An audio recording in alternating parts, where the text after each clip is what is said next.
Good morning, everyone. Thank you for joining today's event.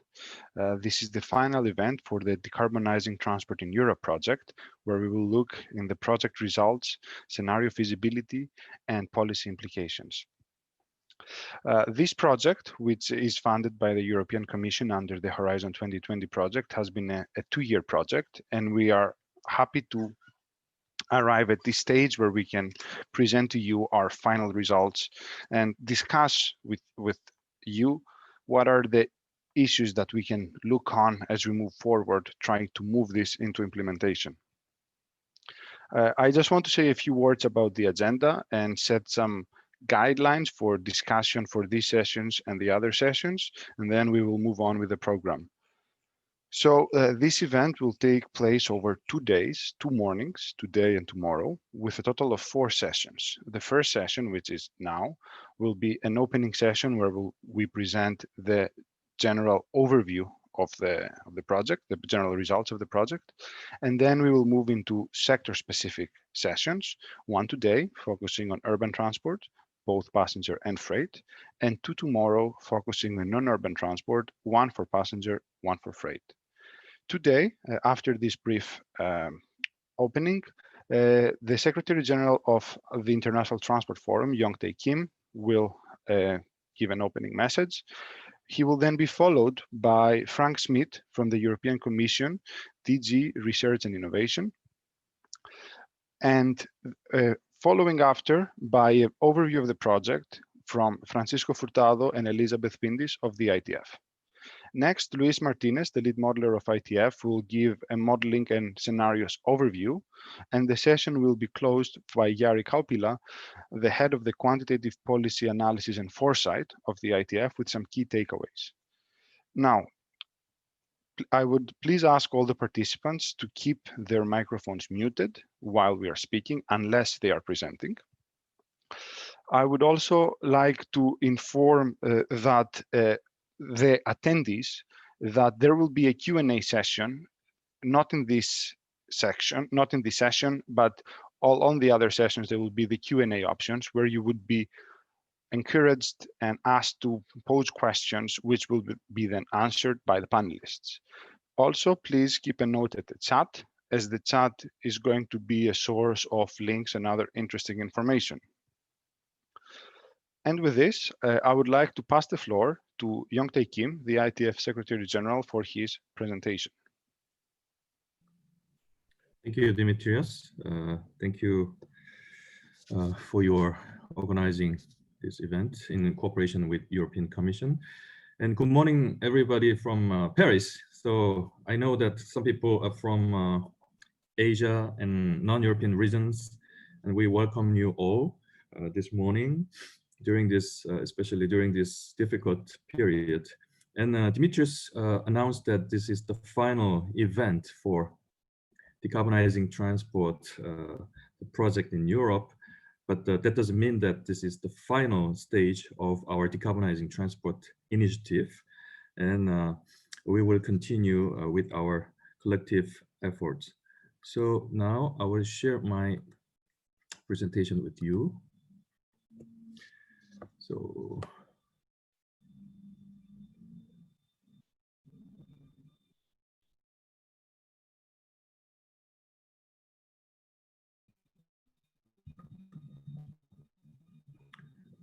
do you see it? We see the whole PowerPoint at this moment. Perfect. Okay. So first of all, I will start with the brief introduction of the ITF for those who do not have enough information about what we are doing. And ITF is the only global body for all modes of transport, and we are now 62 member countries. Fortunately, we had new members from Asia this year, despite this very difficult situation. And we received also an official letter from Colombia recently. So most probably next year will be 63. And we also have one official observer, which is Brazil. So we are now growing, and we are think tank and platform. and we produce around 50 and 60 publications annually, and all the information is freely downloadable from our website. So anyone, any individual, any association can have a free access to our website. And we organize annual summit, and which was not the case this year because of the COVID-19 pandemic. But we are now discussing how we can resume our summit in 2021. So I think in January we will make an official position about that. We focus on three aspects of our transport policy, which are economic, environmental, and social. And we are now under Irish presidency, and next presidency will be Morocco, and UK will follow Morocco. And I just want to remind you with today's 5 major themes in transport that ITF is focusing on, and they are digitalization and connectivity, and safety and security and universal access, and decarbonization. So we deal with a lot of detailed topics within these 5 the big themes, and I think most of the themes can be covered within this framework. And we will continue to add more dimension to our reflection and discussions, especially by contacting and cooperating with non-transport sectors in the future, because transport is deeply linked to urbanism and also tourism and urban planning, and even trade, energy. So there are so many interesting areas that can have an impact on transport and vice versa, and they are mutually non-exclusive. These are several examples regarding the topic of decarbonization, and you can find more, of course, on our website, and they are all freely downloadable in PDF format. And if you visit ITF, we can have a physical copy as well. And decarbonizing transport, as you see, it has a, like now I can say it has a quite long history, not too long, but since several years ago, we are now focusing on this interesting and important topic. And now we are cooperating with more and more global partners on this topic, especially European Commission on one hand. On the other hand, other international stakeholders like multilateral development bank in our countries. So that means that decarbonizing transport is a really important hot topic of today. And I also worked in the ministry several years ago, and I was responsible for this decarbonizing transport in the Korean government. And I had also very difficult the situation right after the COP21, Paris Agreement in 2015, because at the time, suddenly we got a very important homework, but we didn't know what to do. And we only had our goal and objective, but actually our conversation was focused on how to achieve those goals ahead of us. And finally, last July in ITF, we launched it, which is a Transport Climate Action Directory that contains more than 60 measures that government can use. And this is really useful reference for policymakers. And me as an ex-civil servant of transport sector, I can definitely and proudly say that this is useful not only for transport people, but also for environment people and any other researchers in the world. And it was officially endorsed by UNFCCC, organizing COP every year. And it contains a variety of measures, including behavior changing measures and energy related measures and institutional measures, governance measures, but is a living document that should be updated and they should be improved in cooperating with our global partners, because we need more inputs and more feedbacks, and we can finally have more than 100 measures and even more, 200. And so definitely they can at least provide policymakers of how much CO2 can be reduced if they combine several policy options. But still challenges remain. as you know that in COP meeting, basically the transport community have a limited capacity, even though we are physically present on the venue, because negotiation is carried out by Ministry of Environment people and Ministry of Foreign Affairs people. But basically, we try to voice our opinions at a separate space in COP venue.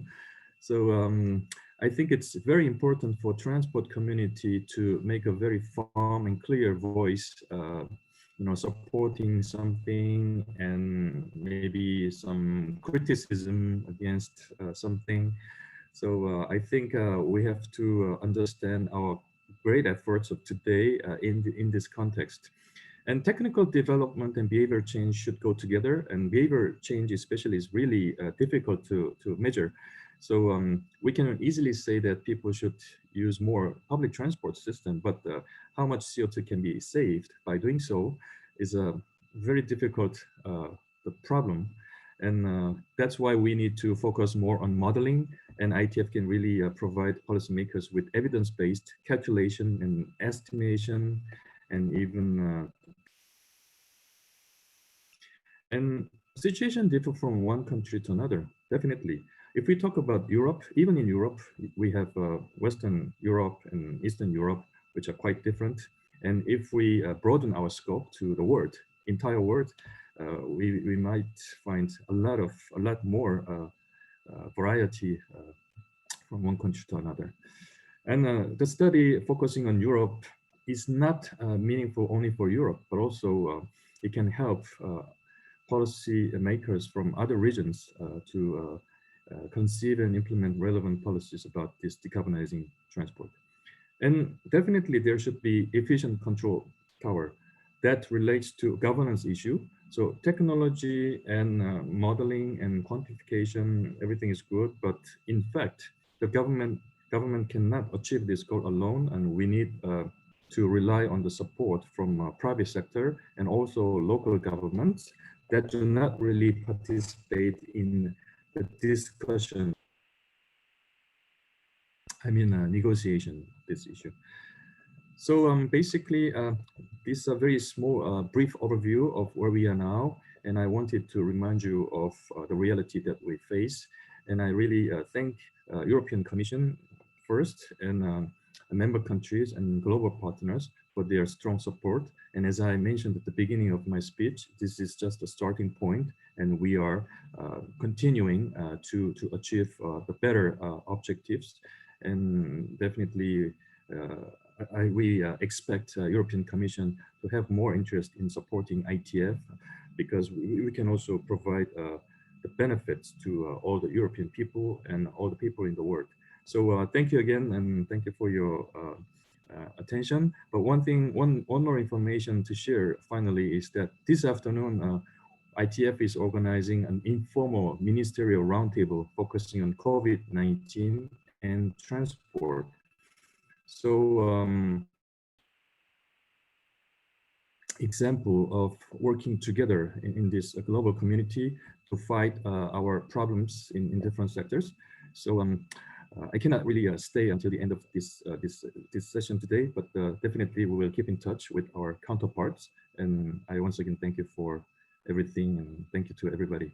Thank you. Thank you, Yang Tae.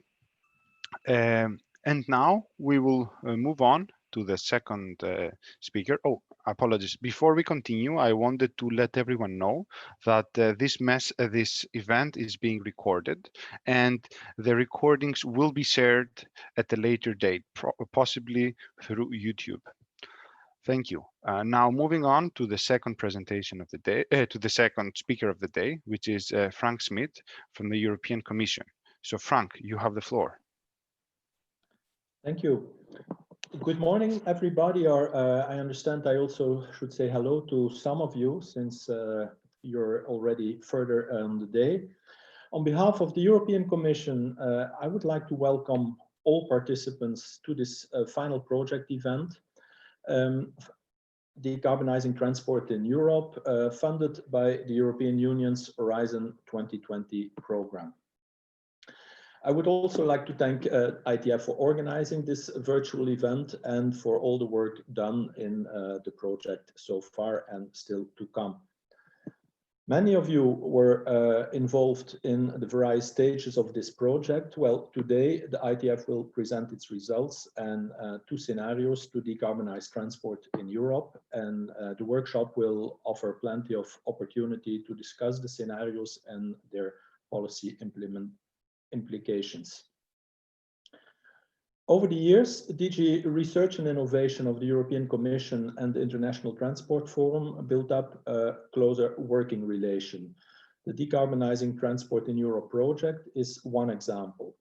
One example because indeed today I can announce that the Commission will also fund a second project, a follow-up project, Decarbonizing Transport driving implementation actions. So after the theory, we go one step further and we try to implement what we've learned. Again, this project will be funded by Horizon 2020, and the new project will probably be launched by early 2021. Both projects fall, as already been explained, within the scope of ITF's Decarbonizing Transport initiative.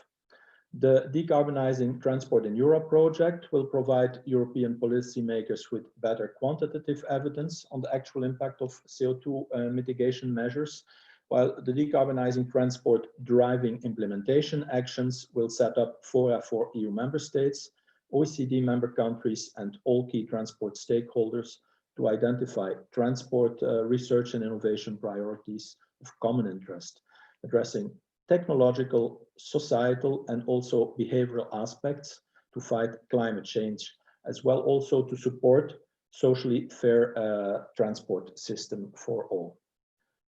Support the transport of innovative transport and mobility solutions into concrete policy actions at the local, national, and international level is another objective. And finally, creating also a favorable environment for the implementation of sustainable and inclusive transport policies.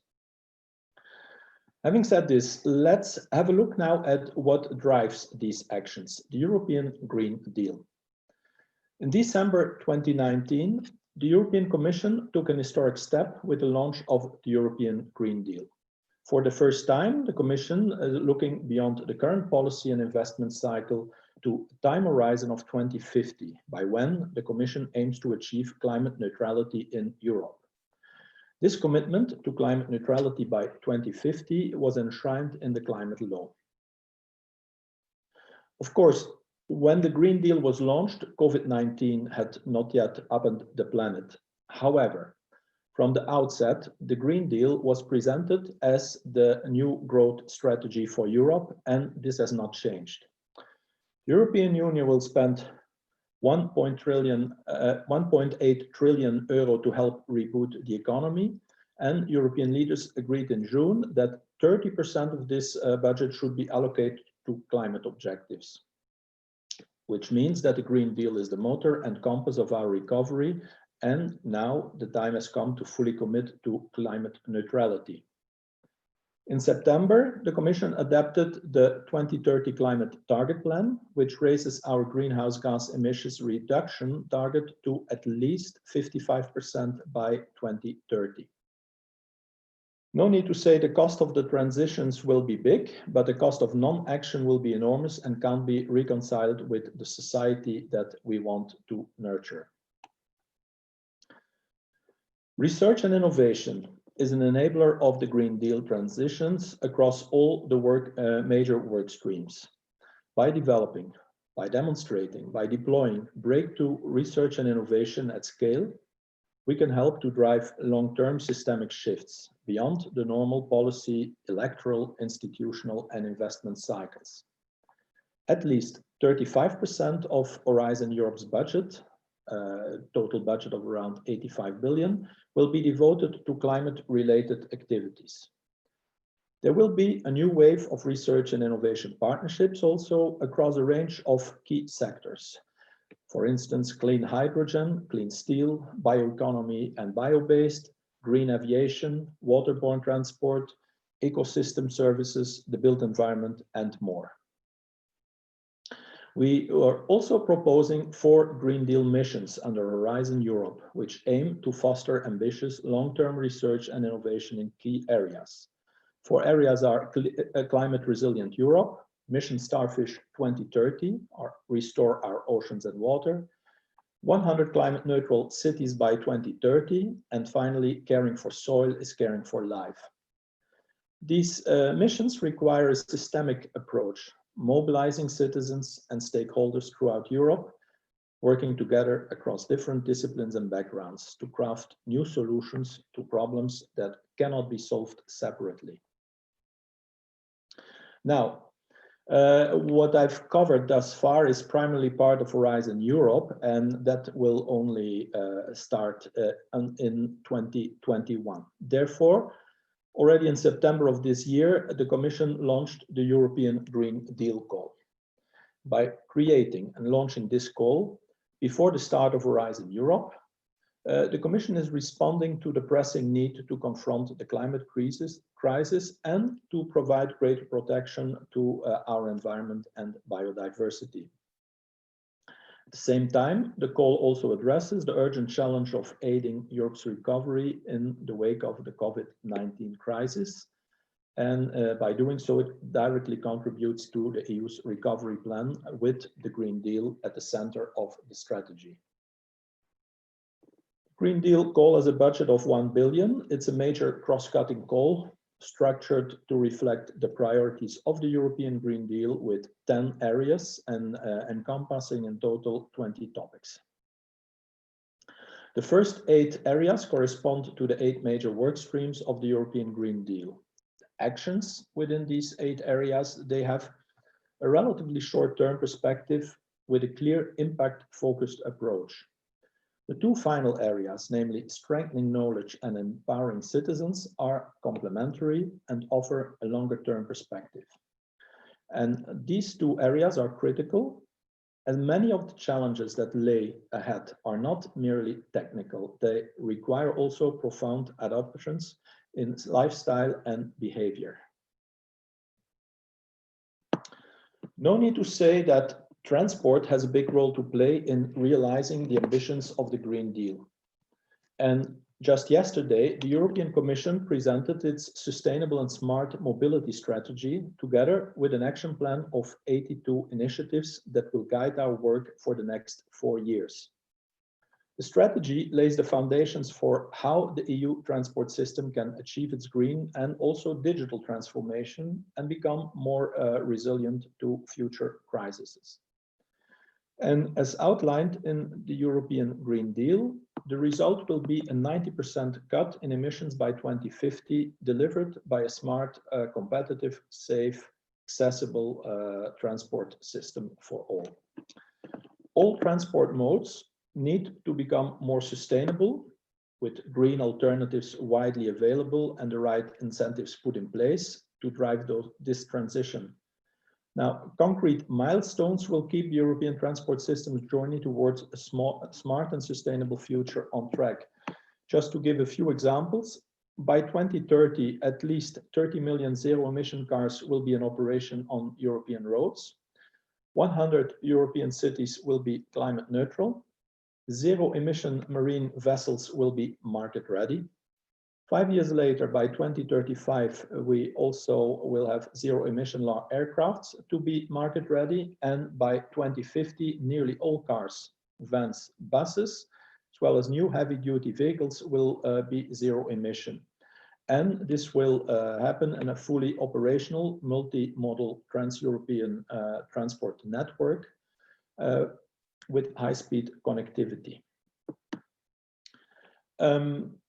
I believe that my colleague Patrick Mercier, who is also attending this workshop and will speak later today, will explain more in detail also what is at stake in this strategy. I would like just to take the time for a short conclusion.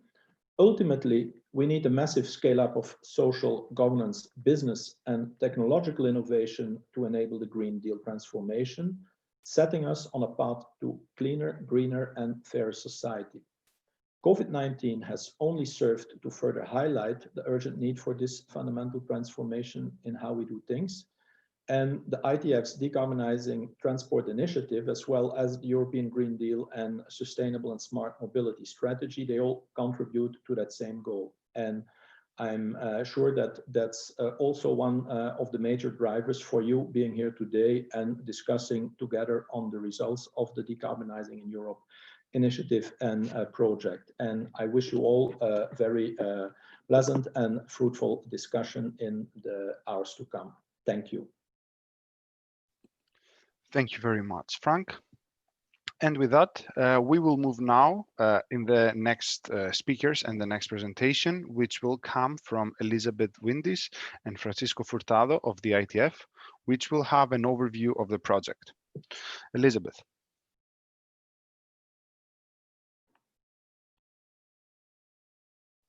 Thank you, Dimitrios. Can I just check that you see my slides as you should?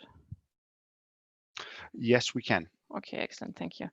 So hello, everyone, also from me. I would like to give you a bit more context to what has already been mentioned by Yang Tie and by Frank just before me. So first of all, a bit more context to our Decarbonizing Transport initiative and the backbone to all the work that we are doing on the Decarbonizing Transport initiative. So first of all, the key enablers to this initiative are mainly our partners and our funders. You can see here that more than 70 partner organizations are working with us on this initiative, meaning that they provide inputs in terms of knowledge or also funding for our different projects. One of the key objectives of the Decarbonizing Transport initiative is to provide countries, authorities, policymakers with quantitative evidence in order to help them better decarbonize the transport sector. And for this quantitative evidence, the backbone to our work is our ITF modeling framework that has been developed in development over the past years and is continuously improving. And it is this modeling framework that we put into practice, let's say, for our different projects within the initiative. It is also the backbone to our biennial ITF Transport Outlook. The previous version was published in 2019, and now we're working all very hard already on the 2021 version, which will be published in May next year. So this just a bit of background, and also here the main streams of work that we are working on. So basically all of our projects that we do within the initiative can be classified within one of these 5 work streams. I will not go into all of them, but just highlights the one that is relevant for the project that we are talking about here today. It is this 4th work stream that is called National and Regional Pathways. So basically, this is the work stream where we try to help regions like the European Union or specific countries like India or Azerbaijan on a different project, or specific cities like in Latin America, a few cities that we are working on to help develop pathways to see how they can decarbonize the transport sector. Yang Tie has also mentioned our Transport Climate Action Directory that we have launched, which comes in this last category of policy dialogue. So this is this category where we say all the work that we are doing within the initiative, we really want to diffuse, to bring out to the public and to make it as well seen as possible. So we have several means here. This is obviously one of them is the ITF summit that usually takes place each year. But we are also very much involved in the discussions and negotiations with the UNFCCC and the organization of the COP. So we hope that you have come across our Decarbonizing Transport initiative work already before, thanks to all this policy dialogue and outreach activities that we are also doing within this initiative. Now a few words to this specific project. And I have to apologize again to those who have listened to this, not maybe only once before, but multiple times before, because they were kind enough to contribute to the different workshops and activities that we have had throughout this project. But given that we have a larger audience today, I will have to repeat this again. So the project objectives were to provide European stakeholders with quantitative evidence about the emissions of transport CO2 mitigation measures. So as you can see, this very well fits into the overall objective of the Decarbonizing Transport initiative to provide quantitative evidence about CO2 mitigation in the transport sector. We said we would define transport CO2 reduction scenarios that show how ambitions may be reached within the context of Europe. And these scenarios will have to be developed together with stakeholders, with European stakeholders. So the stakeholder component has been very important throughout the lifetime of this project. And you will see later on all the different activities that we have been carrying out in order to make sure that our work is actually relevant to the stakeholders and also based on stakeholder inputs.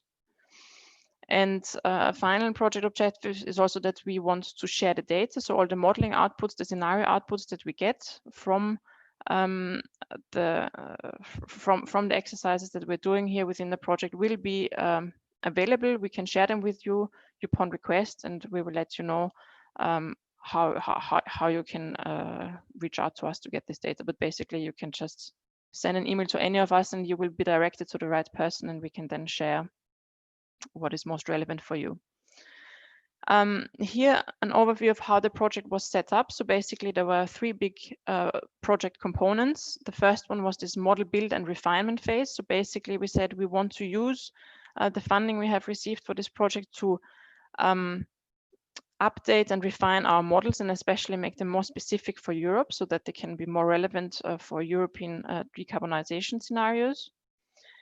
We have the second component where we said, okay, once these models are basically refined and up to date as much as we can and as we want, we will develop decarbonization pathways. And then all this, this is the third component of the project, is the stakeholder engagement component. And you can see that this fed into all the different project steps. So basically, we had workshops that fed into the model build and refinement phase, and we had workshops that fed into the pathway development phase. And now we have this final outreach and dissemination event where we want to discuss this with you, the results, and get some feedback from you on these results. And in the coming year, we will then use the time that is left on this project to disseminate these results further, and we will also have a very final project publications that brings all the intermediary outputs of this project together. A few more words about what model build and refinement actually means. So I have mentioned we have this in-house ITF modeling framework that we have refined to the context of Europe in the frame of this project. So this means that we increase the granularity for Europe, we collected and integrate data specific for Europe into the models, and we recalibrated the models for Europe. This concerns three transport sectors. This is the urban passenger sector, the non-urban passenger sector, and the non-urban freight sector. And then model build means that we also built a new model from scratch, and this is the urban freight model. This is a model that we haven't had in our portfolio, let's say, of transport models before. So we could build this thanks to the funding of this project. Then the component of development of pathways, we designed two different scenarios. They were informed by the stakeholder workshops and discussions, and also the surveys that were carried out in the context of this project, but also in the context of the ITF transport outlook work that we were carrying out. And while we then created the respective model outputs, we carried out a results analysis, and all this fed into the draft overview report that was shared with the panelists of the sessions of today and tomorrow. This draft report is already approved by the Commission, so it will appear shortly on the Commission's website, where all our project deliverables are published. But in any case, we can share this with you as of today. And we will do so if you let us know. Then the stakeholder engagement. as I said, this was a big component of this project to make sure that all our work is built upon the inputs of stakeholders and also therefore relevant for the stakeholders that we have been working with.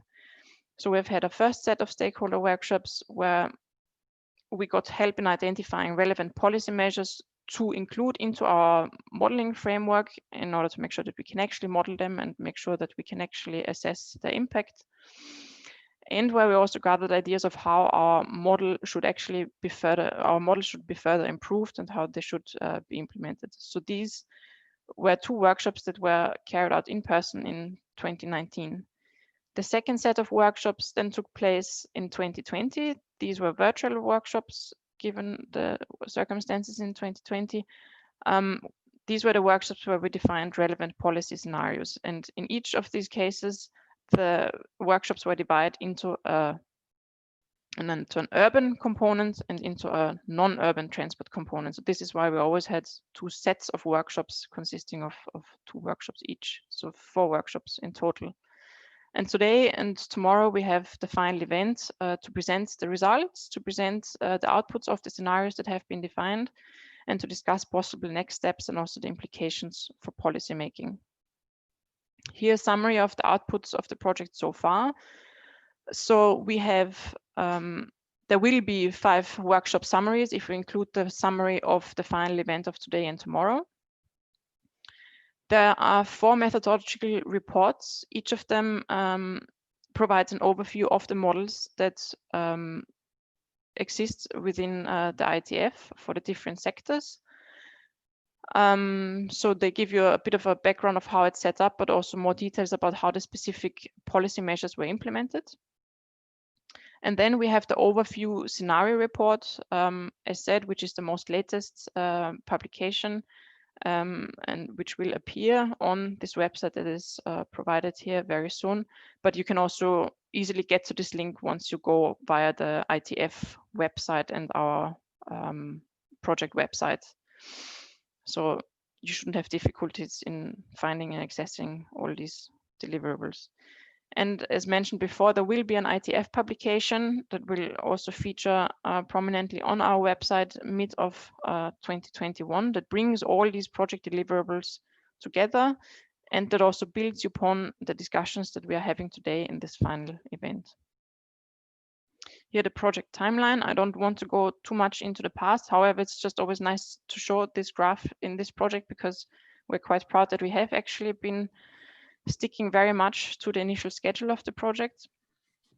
So this just to say that today we have the final event. It is called final because it is the final time basically that we will bring together this group of stakeholders and that we will share the results in this form. However, as you can see, there are continuous knowledge sharing activities in 2021, and there will also be the ITF publication mid of next year. So while this is the final project event in this form, it is not yet the end of this specific project. And as said before by Frank and also by Yang Te, the Decarbonising Transport initiative is a longer lasting initiative in any case. So you will definitely hear much more from us on the Decarbonising Transport side also in the future. This specific timeline is only about the Decarbonising Transport in Europe project. So this is now the end of my part of this presentation. I just want to use a minute also to thank everyone very much for being here, but first of all also to the European Commission who have enabled this project. And this project wasn't only interesting us to work for us to work on itself, but it was also very, very valuable for us as it fed actually a lot and is currently feeding a lot into the development of the Transport Outlook 2021.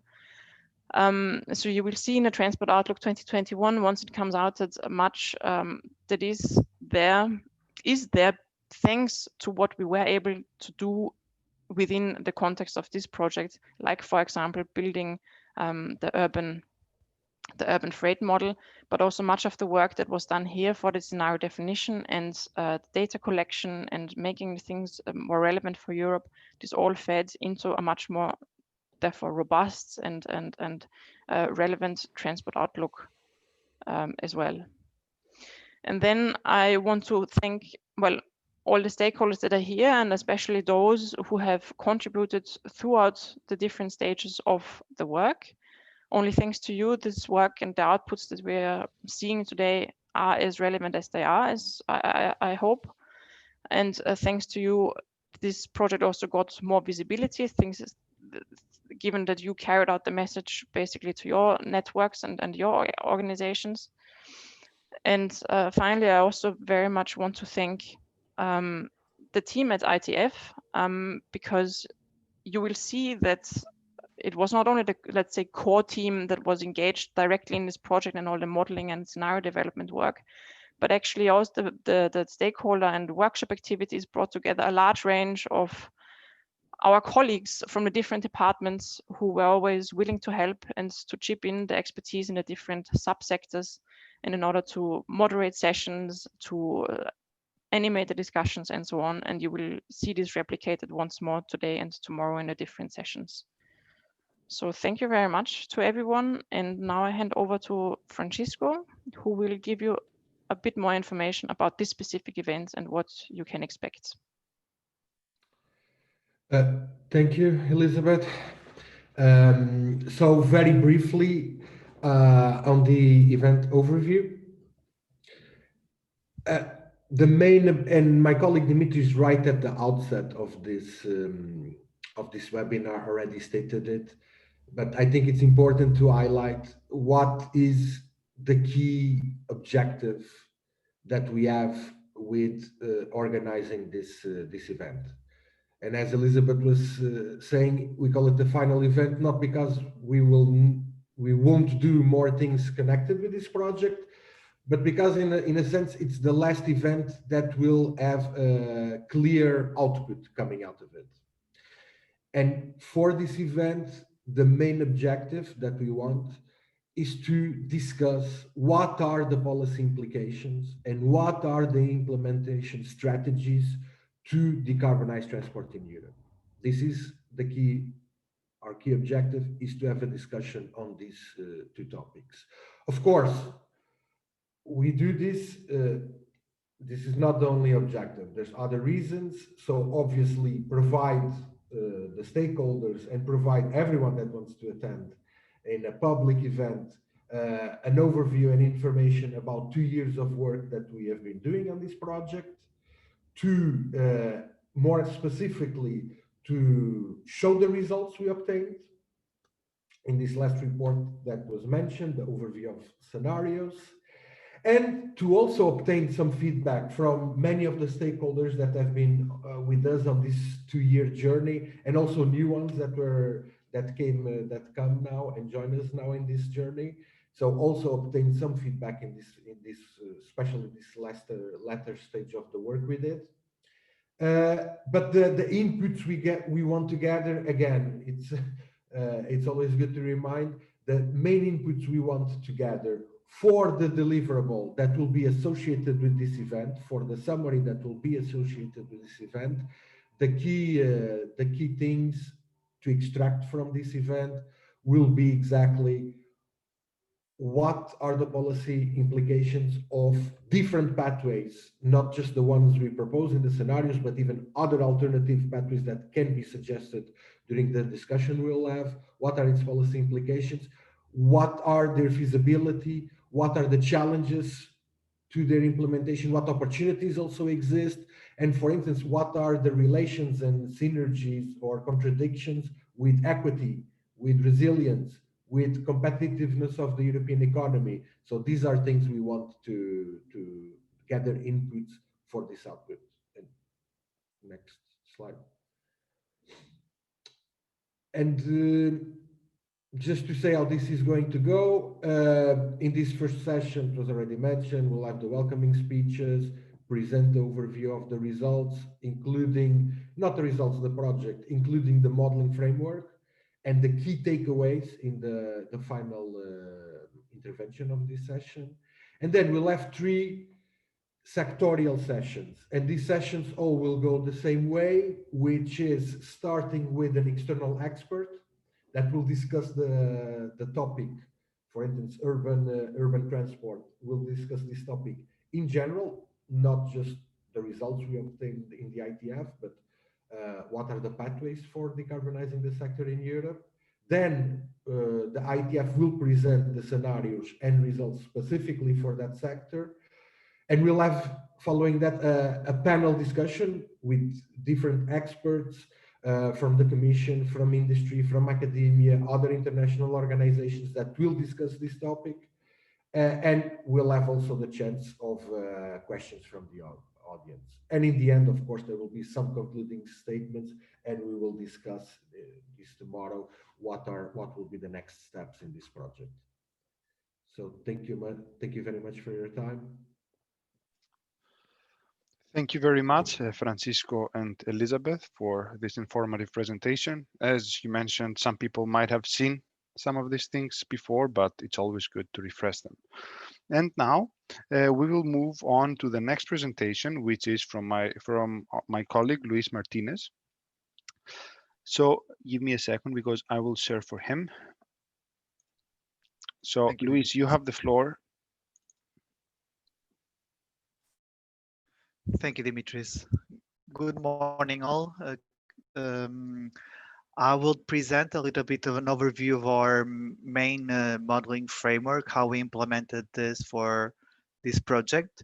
I will mainly focus on describing which is the general framework of these more stock-based flow models for policy testing that ITF develops, and the general framework, and then I'll go a little bit on detail of one of each of these models, and finally what was the narrative around the scenarios that we developed. That in the later sessions we'll go in much more detail with the different sectors.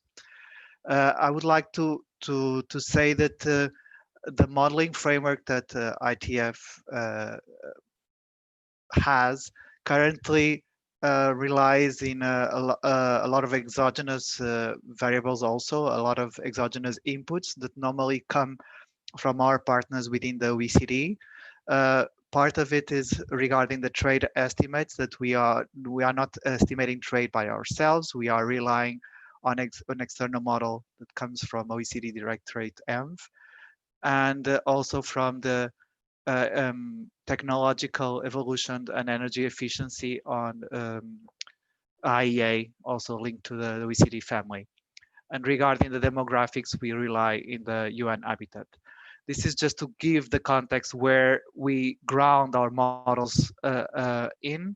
And given these exogenous factors, we develop a tool set of scenario variables that we input into our models. We classify this into 6 groups that we call the exogenous factors that we are not able to control or not related with the transport sector itself, but will impact the transport sector. Economic instruments. I will not go in details, just here are some examples like carbon pricing. Then we have also enhancement of infrastructures, that they can affect either the different levels of all the different parts of the transport network systems. Then stimulus to innovation and development. Some of them, for example, the shared mobility uptake, operation management measures like development of asset sharing, as is mentioned in the slide, and regulatory instruments that allow or forbid some of rules in international freight movements, or even in urban contexts. All these tool sets are discussed in detail also in our transport and TCAT repository that already was mentioned. And our model are structured in 4 main models that already Elizabeth described. One is the urban passenger model that we refined also this year to be able to incorporate more detailed resolution of cities and their characteristics. I'll go in much more detail. Non-urban passenger model that is more focused on intercity travel, but also incorporating regional travel. And then we have non-urban freight travel, that transport that englobates either domestic non-urban freight activity and also the international component that is more linked to the connection between the different countries. Then we have urban freight movements that are also the development model that was done under this project that will also describe a little bit the methodological approach.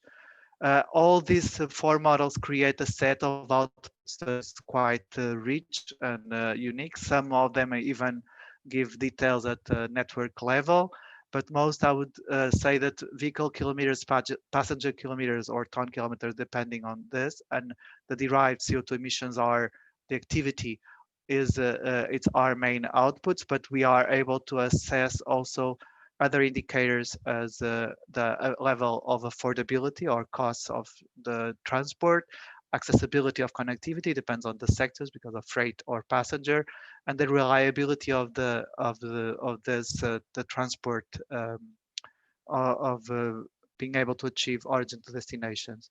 And of course, we measure CO2 emissions because we are here and for decarbonizing is our goal. Then we also assess local pollutants, giving with connection with ICCT data set. Next. I'll go in describing a little bit just our models. Our urban, non-urban freight model is a four-step model that receives the trade inputs from the Environmental Directorate, discretizes this into a set of centroids that we'll go show right next. And with this trade generation, we convert this into tons that have been transported between origin and destination. And we have a mode choice model implemented to this. And then we assign this into the network.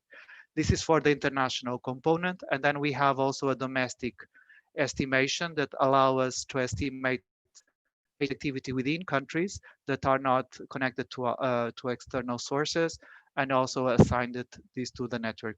All the outcomes in terms of activity is then plugged into an energy and CO2 emission estimation of the externalities of the freight movements. Next. As Elizabeth already mentioned, one of the main tasks for this model, because this model pre-existed to this project, our main task within this project was also increase the refinement or the resolution of the model for Europe, and also refine the data that was used for calibrating the models in the case of Europe. There are two sets of spatial discretization of the model, the part for international movements and for domestic. As you can see here, for the international movements, we have for the whole world more than 1,100 centroids. And approximately half of these centroids now currently are located within Europe. Because as Elizabeth already mentioned, we mostly in Europe, we are each centroid is located in 1 to 3 definition. Then we have a lot of resolution within Europe. While in other continents where we have less detailed information, we are keeping more aggregate resolution. It's when we go to the domestic centroids, this is done with the same approach in all locations in the world, where we want to represent one centroid location in every 50 kilometers of space that has occupied activity. Next. Yeah. All this information is plugged into a very detailed transport network. I think it's the core of this model, that we have a very detailed intermodal global network that incorporates either maritime links and ports for international activity, but also the airline and airport information, and this is plugged into a very detailed road and rail and inland waterways network that allow us to have also intermodal platforms. These are the main four steps of the model as described in the previous slide. First, we disaggregate trade. We convert this trade from dollars into, that is the source of information, into tons. And then we split this among the different model options from for each OD pair, and then we assign this to the network. Next. In the trade disaggregation, we mainly we try to use we improve this trade disaggregation procedure for the case of Europe. We have currently a raster-based GDP and population map, and what we do is we try to calibrate at a NUT 3 or NUT 2 level, depending on the case, to be able to estimate properly the trade composition and the trade origin and destination for 27 commodity groups, classes. Next. Regarding the mode choice, we have 5 main modes that in the case of the maritime, it's air, rail, road, and maritime. Although in inland waterways, in the maritime, these can be assessed in the inland component either by rail, road, or inland waterways.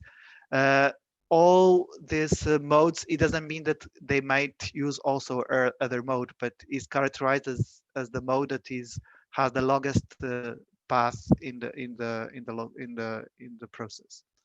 Next. And this has then a very detailed network and route assignment. I'll not go into much details, but say that we have port selection and airport selection as one of the processes. Next. When we pass now to urban freight, this is the model that was developed specifically for this project, was based on my one intern that came from Delft to develop her master thesis with us, that adopted this, developed this model for the city of Rotterdam. And what we developed is the procedure to expand this process just from one city to do it for all cities in Europe. Next. This is also a kind of 4-step model. We'll not go into much detail, but just to say that we have freight generation given a set of attributes within the city, and where it's very relevant also to have a Corinne data set as backbone of this data of the generation. We don't have an OD matrix, but what we have is a distance classification of the freight flows, and then we have flows converted into trips and then assigned into the network to generically, and then assess the emissions that result from this. Next. We have main 10 commodity types. Important to say that one of them, it's differentiated as parcel, that is also very influenced from the and it's growing very with the e-commerce increase, especially also during 2020. Next. We don't have time too much to go in detail, but we have then a classification to convert flows into trips given the statistical characterization of the different types of goods, of commodity classes, and how much is their size and how much they convert into vehicles and trips. When we go to the non-urban passenger model, this is a model that started by just an aviation model in around 2015 in ITF, and then in the previous ITF Outlook, it expanded to be also multimodal, that allowed us to have several modes within the same framework.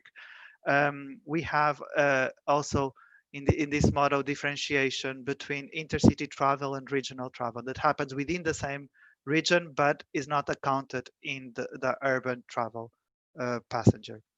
This is also a kind of four-step model, not described fully, but if you go next, because I'm describing the steps, this is characterized in 1,192 regions in the world. 320 of them are within Europe, plus Turkey in this region. The definition of these centroids are all the city airports, or the within which it's the codes that are ICAO codes, or that are within the 50 kilometers within the same range, and within the same country. Trip generation in this model, it's differentiated because of the purpose of travel, which is quite different if it's domestic travel or international travel. And when we have international travel, we differentiate between no border control, which will happen within Schengen space, and short, medium, and medium haul with less than 4 hours, and long haul that is more than 4 hours. Regarding trip distribution, after selecting which type of travel we want to do, we have to select our destination, and we developed a trip distribution model that is different from for all these all this kind of type of scales. That will not go into much detail.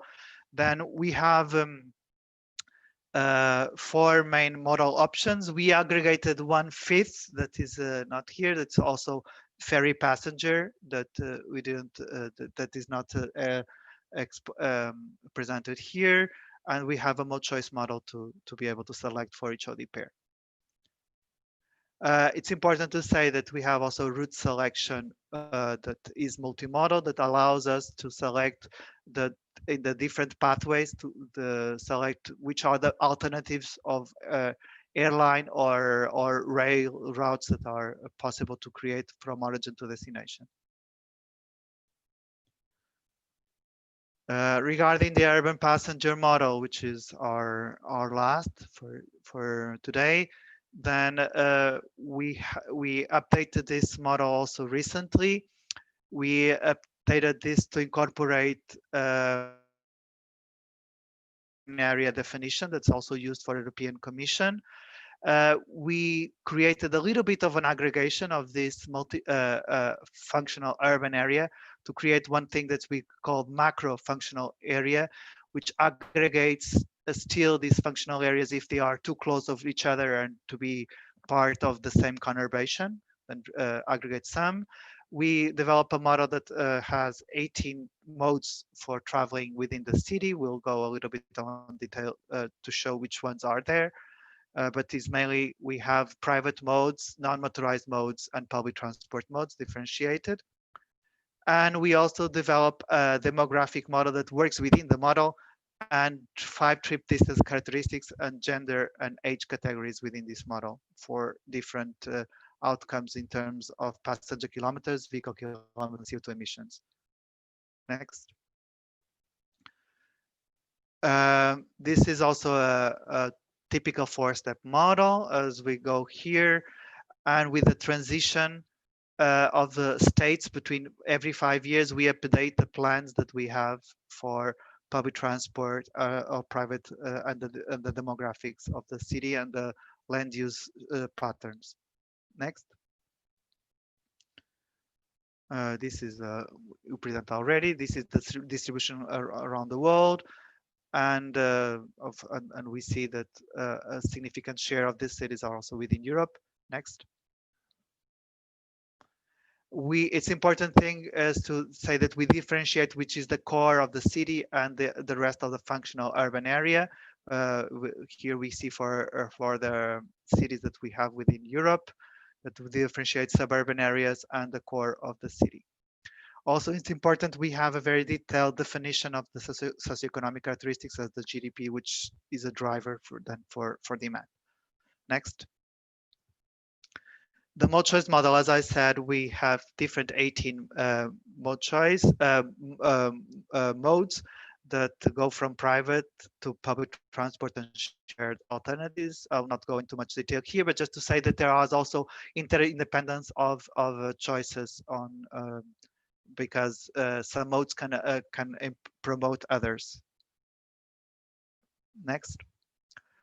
Regarding the scenario definition, as Elizabeth said already, we are developing main two scenarios for Europe that we designate as current ambition and high ambition. In the current ambition, we mainly focus on the policies that are already under implementation or imminent to be implemented the next years, or that, and also introduce the planned infrastructure projects, as for example for Europe, the TNT network. While in the high ambition, we join all a very ambitious bundle of all the policy measures that can be achieved in their maximum state, then even not differentiating which if they all consider that they may also happen in the most ambitious set at the same time. Next. I'll not go into in detail, but in the four models, there are a set of different policies and instruments, and that we characterize here if they are more focused on economic and infrastructure enhancement, exogenous factors, operational management, regulatory, or stimulus to innovation, as you can see. This is all. Thank you. Thank you very much, Luis, for your presentation. Let me stop my sharing. And now we will go on the final speaker for this first session, which is Jari Kaupila, of the head of the ITF Quantitative Policy Analysis and Foresight team, which he will give some key takeaways from the work that has been done. Jari. Francisco, if you don't mind, I can share my screen actually on my own. I can see you started sharing, so thank you.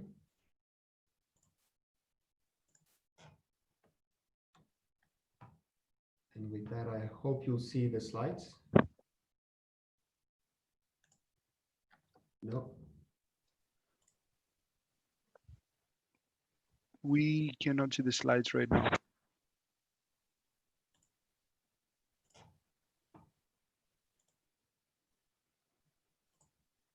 Let me try one more time, and then if it doesn't work, then we'll need to ask you, Francisco, to share it again. We see them. We can see the whole PowerPoint at this point. We do not see the presenter view. Now it's working. Thank you. Perfect. Thank you very much, Dimitrios, and good morning to everyone. Thank you for joining us on this event on the decarbonizing transport in Europe. It's really a pleasure to present some of the key findings, key results from the work that we've done over the last 2.5 years. I will give a very brief overview because we will have special sessions coming up after this to focus really on the key findings from each of the sectors.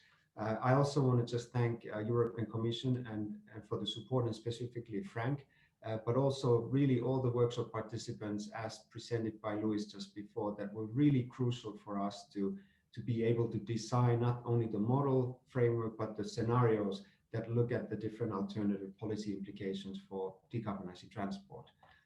Just to put the transportation into perspective, you all have seen this graph before, but I think it's an important reminder. The carbon emissions have really fallen since 1990 across the major economic sectors in Europe, except for transport. So if we want to fulfill the Europeans' commitments to the Paris Climate Agreement, this will really depend on the ability to decarbonize the transportation sector. We already spoke about the scope of the work. We covered in this project all sectors: urban passenger, freight, non-urban passenger and freight. And we included all sectors, all activity within European Economic Area, including Turkey. And the non-urban passenger also includes interregional travel originating in Europe. This is really sort of a summarizing graph and figure of the results of the work at the level of Europe. In the current ambition scenario, the CO2 emissions will fall 16% by 2050, and obviously, as you see, not enough to meet the climate ambitions of Europe. However, in the high ambition scenario, as defined by the workshop participants, and we will have further discussions on what is included in each of these scenarios and ambitions by sector, but you do see that that is enough to meet the objectives set out in the 2011 white paper to meet 60% below 1990 levels carbon emissions by 2050. That's a very encouraging news. However, these measures that we have put into the high ambition scenario are still not enough to meet the recent European Green Deal paper 2019 ambition of 90% below 1990 levels. In both scenarios, actually, but of course so much more in the high ambition, the urban passenger transport or urban transport overall could be nearly carbon neutral by 2050. So that's a very positive news. In the urban part, there are several policies and packages that are already being implemented, but even with more high ambition can really meet our targets on carbon neutrality. The non-urban transport is the more challenging part for Europe. But it is possible with ambition. Europe is actually the only region in the world in our modeling framework where freight emissions decrease by 2050, even in the current ambition scenario. But in order to meet our targets, we do need to have the high ambition policy interventions put in place to reach that target. The non-urban passenger transport will be the most challenging part, and which will account for 70% of all transport emissions by 2050, even in the high ambition scenario. And this is mostly due to aviation, and we will come back to these results and discussions in the following sessions. But I think even the high ambition reinforces the point mentioned by Frank from European Commission side about the importance of leveraging all possible policy measures to go beyond the high ambition here and to meet the 90% below target set in the European Green Deal. The COVID-19 can be an opportunity to reshape the transportation sector, putting in place massive investments in green technologies, green solutions in the transport. And again, we'll be coming back to those questions later on as well.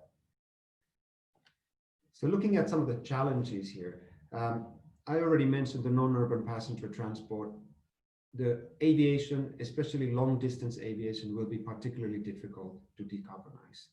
On the non-urban freight transport, road freight decarbonization is possible, but it does require the ambition scenario to move forward. But again, very encouraging results here.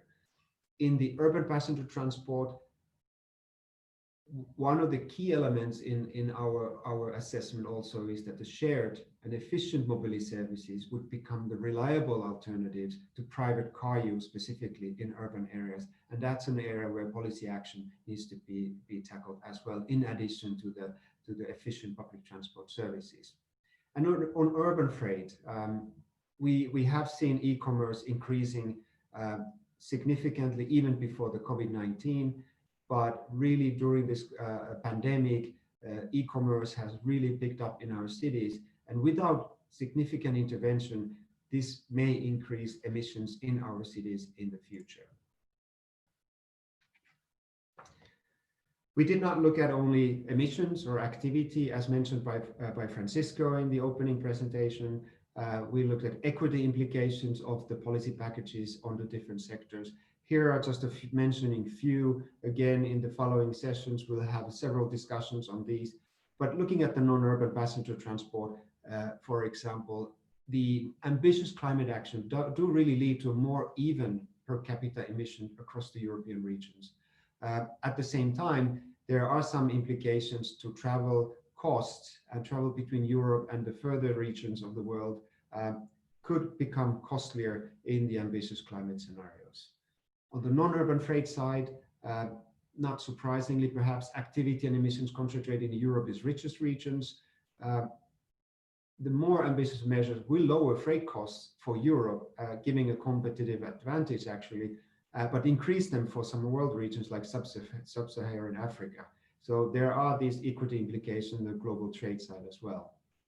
And urban passenger side, again, not surprisingly, residents of large urban areas generally pollute more than others. And this is something we need to take into account in the policy actions. And in all the work we see on urban side, the gender differences in the mode choice, in the availability of the transportation services do remain also in the future and requires an active policy actions as well.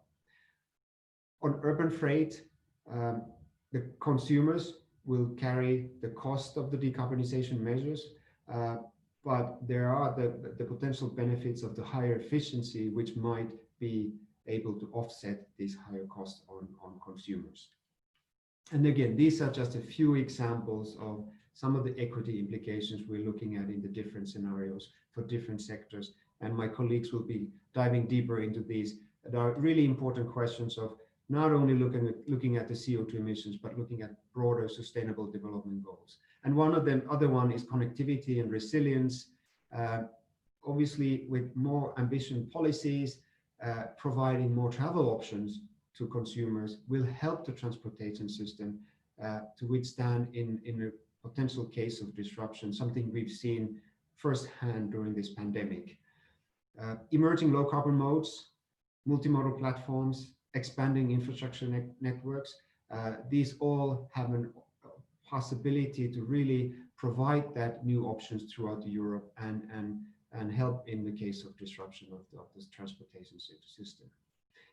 Just to give an example on another one, a high ambition scenario will actually double the expansion of the rail networks in the southeastern Europe and increases the rates of car-free multimodal trips, providing yet again alternative options for both freight and passenger travel. And in the high ambition scenario, the urban mobility resilience will also improve throughout the continent through the better public transport services, but also through new shared mobility services, for example, being implemented. There are also wider implications, which we do discuss briefly, at least in our final reports, and probably in the next sessions as well, of these policy packages. The first is the broader shift from fossil fuels to alternative energy vectors. There's an implication to the trade balance. There's implication to imports, decreasing fossil fuel imports in the European Union region. There is a decrease of operational transport costs for freight, a significant one, and in Europe specifically more than in other regions. There are questions on the energy supply side, and something that we are discussing already in other work streams as well is the implication to the fuel tax income in the countries. As we move from fuel-based source of fossil fuels to alternative energies, we do see immediate reduction in the fuel tax income, and this creates a need for alternatives, and pricing is obviously one of those alternatives. In a high ambition scenario, the cost of long-haul flights will be increasing. This may have an impact on keeping more of the intercity travel within Europe, and this might also have a positive implication of supporting the local industries. And of course, active mobility, that is part of the urban passenger transport scenarios. Increasing active mobility have other wider benefits in terms of reducing obesity and reducing also local air pollution, something that is much more, I would say, relevant for the individuals living in these cities, especially in large urban areas. Going back to the COVID-19, as we all know, it has had a huge impact on transportation activity, and it continues to have that. How much of these disruptions and some of the behavioral, economic, or government changes have long-term impacts is something that is still open. But in the forthcoming Transport Outlook 2021, we actually will have specific scenarios looking at the impacts of COVID-induced changes, if you wish, and how those might play out on a longer term. But as the transportation sector, governments, companies reacted relatively quickly on pandemic by putting in places health and safety regulations for public transport operators, users, employers, employees. The opportunity there is to perhaps reshape the transportation sector coming up from the COVID-19. There will be a significant recovery funding, stimulus packages coming up. If they can bolster the positive trends in teleworking and active modes, video conferencing such as this, and local leisure travel, these can have significant positive impacts on CO2 emissions. And of course, that's also an opportunity to invest in low carbon infrastructure, low carbon technologies, and this could potentially lead to much more significant emission cuts as we model in the high ambition scenario, and allowing us to perhaps meet those Green Deal objectives. So there is definitely an opportunity here to reshape the transportation sector.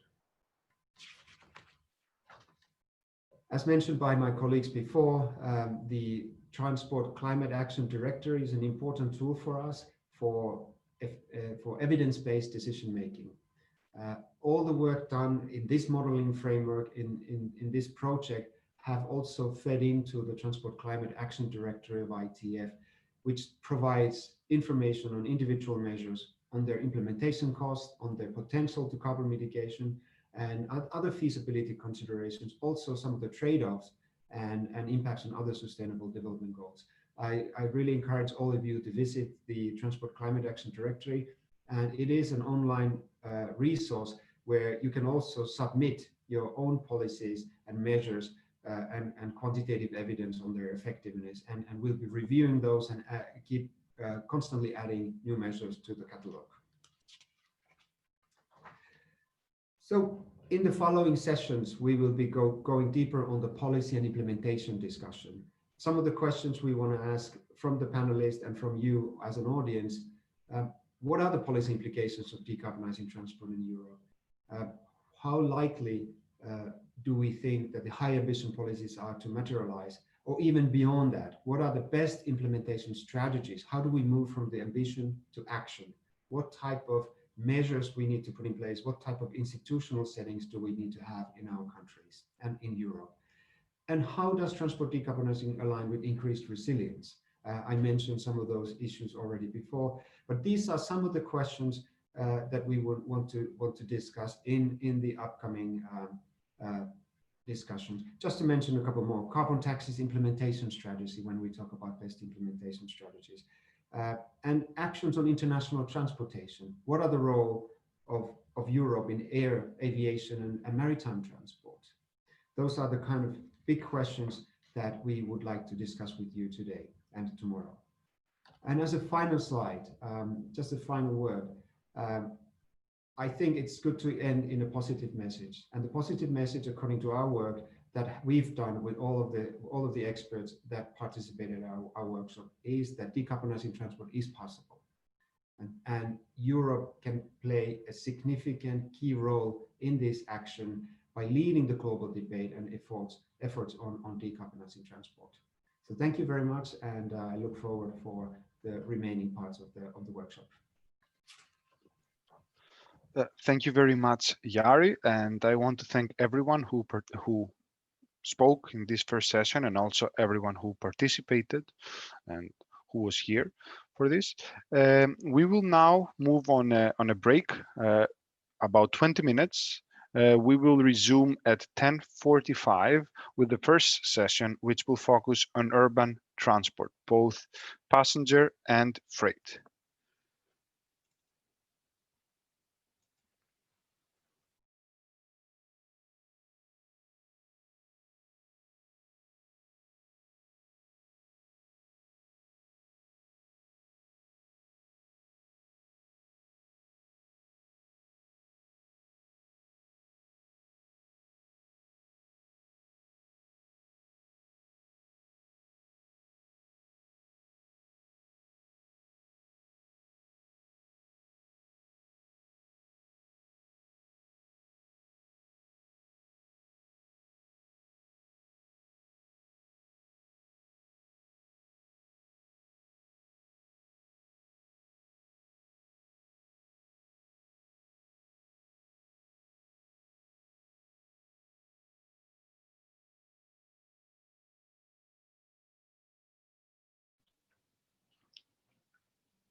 Hello, everyone, and welcome back to the second session of today's event, which will be focused on urban transport, results, feasibility, and policy implications. Before I hand over the floor to the moderator, Philippe Christ, I just want to remind everyone that there is a Q&A function which they can use to ask their questions while participants are giving their presentations or speaking. There will be time allocated at the end of the session for answering those questions. One other thing, the participants, I would please ask you to keep your cameras on and microphones muted unless the moderator gives you the floor. Thank you very much. Philippe, the floor is yours. Thank you, Demetrius, and welcome back to all of you to the second session in our Decarbonizing Transport for Europe project feedback stakeholder meeting. Today in this session right now, we'll go into a bit more detail on some of the outputs and some of the views from our stakeholder community on the urban transport modeling component of this work. We'll be looking specifically at some of the detailed outputs from the urban modeling efforts, and we'll be looking to our stakeholders for their inputs and their reactions to those outputs, and a more general discussion around some of the policy implementation issues that these raise. We'll open with a keynote presentation from Karen van Kloijsen of the Polis Network. We'll follow that with a presentation from my colleague Mallory Trouvé, who will present the DTEU scenario development and the results from that. And then we'll turn to a panel of many of our stakeholders that we've involved in this project to discuss those outcomes. We will have 2 hours together. There will be some presentations, but I would like to ensure that a lot of this time is spent in interactive discussion amongst the panelists and with the audience as well. So as Demetrius has reminded us, there is a function, the Q&A function, that allows you to ask questions. We'll be monitoring that, and I will be integrating those questions into the panel discussion that follows. In the panel discussion, we'll first look at some technical questions about the model specification, but we're not going to spend a lot of time talking about the details of the modeling effort itself. We'll spend most of our time talking about the policy implications and the implementation issues that the scenario work that we've undertaken raise for European cities. So with that, I'd like to turn to Karen van Kloijsen of the Polis Network. Karen leads, is the Secretary General of the Polis Network, and she leads work with their more than 80 city members in Europe, looking at implementation pathways for more sustainable transport in different size cities, large, medium, and small size cities. She and the network is, if you will, where the rubber hits the road when it comes to the implementation of many of the policies that we'll be discussing. And so it's important that we hear and in some ways stress test our findings in our work with this real input from cities, the cities that Polis Network works with. Karen, the floor is yours. I'd like to ask you to share your screen, and we look forward to what you have to say about the role of cities in decarbonizing transport in Europe and the challenges that they face. Thank you, Philippe. Good morning, everyone, and thank you for inviting me and Polis to share our views on this important topic. So I don't have to introduce myself anymore because you did that already very well, Philippe, so that saves me one slide. So let me dive right into the topic. When we talk about urban mobility and urban mobility policy, our members' policies are very much driven by the challenges they face in the transport field within their localities. And those very much are related to air pollution, to congestion, and to safety. So you see that reflected in policies that try to improve air quality, that try to come with a modal shift away from the private car, so behavioral change, and also measures that try to make our roads safer, in particular for vulnerable road users. On top of those local challenges comes the global challenge that we are facing when it comes to climate change and the need for decarbonization. And our cities and regions also do recognize that they have an important role to play in that respect, and that they hold important keys in terms of making sure that also urban transport is being decarbonized. And for that reason also, they signed just last week the Urban Green Dealmakers Pledge at the Polis conference during a political summit, where they really also commit themselves to bringing about the important change that we need, the transformation of transport that we need in our sector. I won't go in detail into the pledge, you can read it, it's available on our website, but so important aspects to mention that will be coming back in my presentation relate to planning, relate to multimodality, but also to affordable, safe and sustainable modes of transport, and a valuable, sustainable offer that we can provide to our citizens as an equivalent to the private car. But also the need to join forces to promote inclusion as a driver, to also contribute to the European transport network, to clean and to green our streets and fleets, and also to build capacity, an important aspect as well, if we want to introduce and integrate all the innovations that are out there. I won't be referring to this because Frank already did in his presentation, so the smart mobility strategy that was launched yesterday, and that definitely will also be a new reference framework for our activities as well. But basically what we need is integrated action, because in our cities we are also facing multiple challenges. So we need to make sure that we reduce CO2 indeed, but also that we tackle in one go the problems that I mentioned earlier as well in other fields. And when we look at urban mobility, we see that also many demands and expectations are being put on the sustainable urban mobility ecosystem. We want that system to be multimodal, intermodal, clean, safe, flexible, affordable, connected, user-centric, and so on. So in order to be able to deliver on all these expectations and needs, we really need to look at a systems approach. We need to look at a mix of measures that tick several boxes in one go, so deliver multiple benefits across the different policy fields and challenges that I was mentioning earlier. And that requires an approach where really modal shift is at the core of such a system and of such a policy, and where public transport and active travel are the backbone of our urban mobility transport system.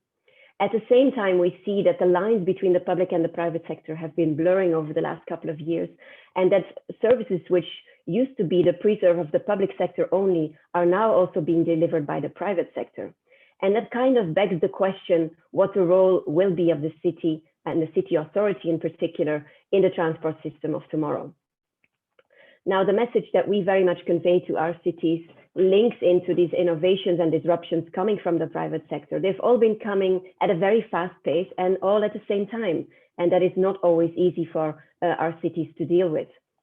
And what we say is that cities cannot just be reactive. They have to be proactive and they have to be strategic if we want these innovations also deliver on the great promises that they are bringing along. And actually, whether or not these promises will be fulfilled very much depends on how cities respond to them. Choosing for one or the other innovation just out of the fear of missing out is never a good reason. You really need to look at these innovations from a problem-solving approach. Are they solutions to certain challenges we are facing in our cities? And if so, then it makes sense to integrate them. But even then, it's important to set the rules of the game as a city. It means anticipate what is coming your way, first of all, so that you're well prepared, but also understand the possible impacts of these innovations. And that means that you identify possible positive outcomes, but also risks and negative externalities, and that you that way maximize opportunities, but also minimize disbenefits. And that unavoidably will come with a combination of carrots and sticks policies that both incentivize and disincentivize certain effects. And while we see this trend, as I mentioned, of blurring lines, it is very important, obviously, to talk and cooperate with the private sector, but also to look at new ways of public-private cooperation and new business models even. And I'll be coming back to that later on. But the bottom line is that we need public sector oversight, and that cities should be in the driver's seat when it comes to deciding which innovations they want to welcome and in which way they want to welcome these innovations. A very important tool to make that happen is the Sustainable Urban Mobility Plan, a tool that has been promoted for many years by the European Commission as well, and many instruments have also been provided to cities to help them develop such plans, but also implement them. We shouldn't just have a plan, we should actually roll it out, obviously. And it builds in from day one, if not day zero, citizens' involvement, co-creation approaches, stakeholder involvement, integrated approaches, bringing different modes together, but also bringing different sectors and policy domains together, quality assurance, as well as monitoring, which is very important as well.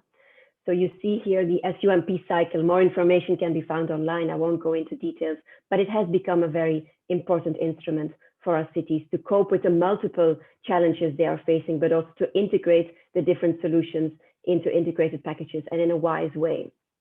If we have a closer look at some of these mobility plans across the different cities that are implementing them, we see that they also include very clear targets and objectives on the longer term. So it also helps cities to go beyond political election cycles and have a long-term vision with clear goals that they want to achieve by a certain time horizon. And you see 2030, 2050 are time horizons that are coming up quite a lot.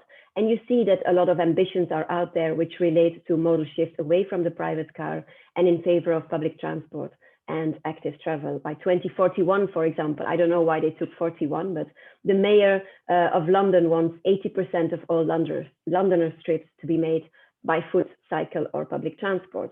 Similar numbers we see also in Gothenburg and in other cities. So what I said earlier is we need a mix of measures, and I'll be looking a bit more in detail at some of these measures, which are also reflected in the ITF scenarios that are under discussion today. Let's look at electromobility, for example. We see that many of our cities have been taking the lead in helping push for the rollout of electric vehicles in our cities, which hasn't picked up as fast as we had imagined or wanted at the beginning. Many of them are taking the lead in creating the necessary critical mass, but also in rolling out the necessary infrastructure. At the same time, however, it's important to look at the full life cycle and also not just look at the local benefits. I'm aware of that when it comes to electric vehicles, and also look at it from a broader perspective.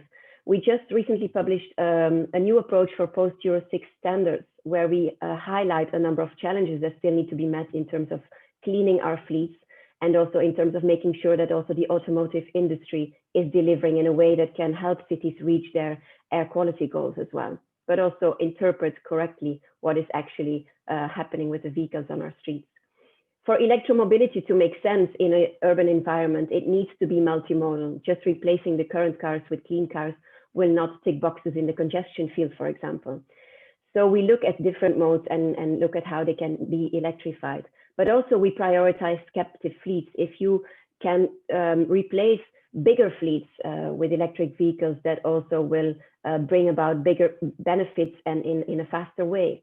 As I mentioned earlier, charging infrastructure, cities are taking their responsibility in that respect also to overcome range anxiety, to overcome the chicken and egg problem.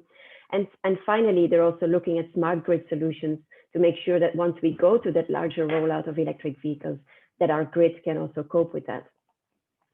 Another measure, which is politically very sensitive, but is also very effective, are urban vehicle access regulation and all kinds of pricing schemes.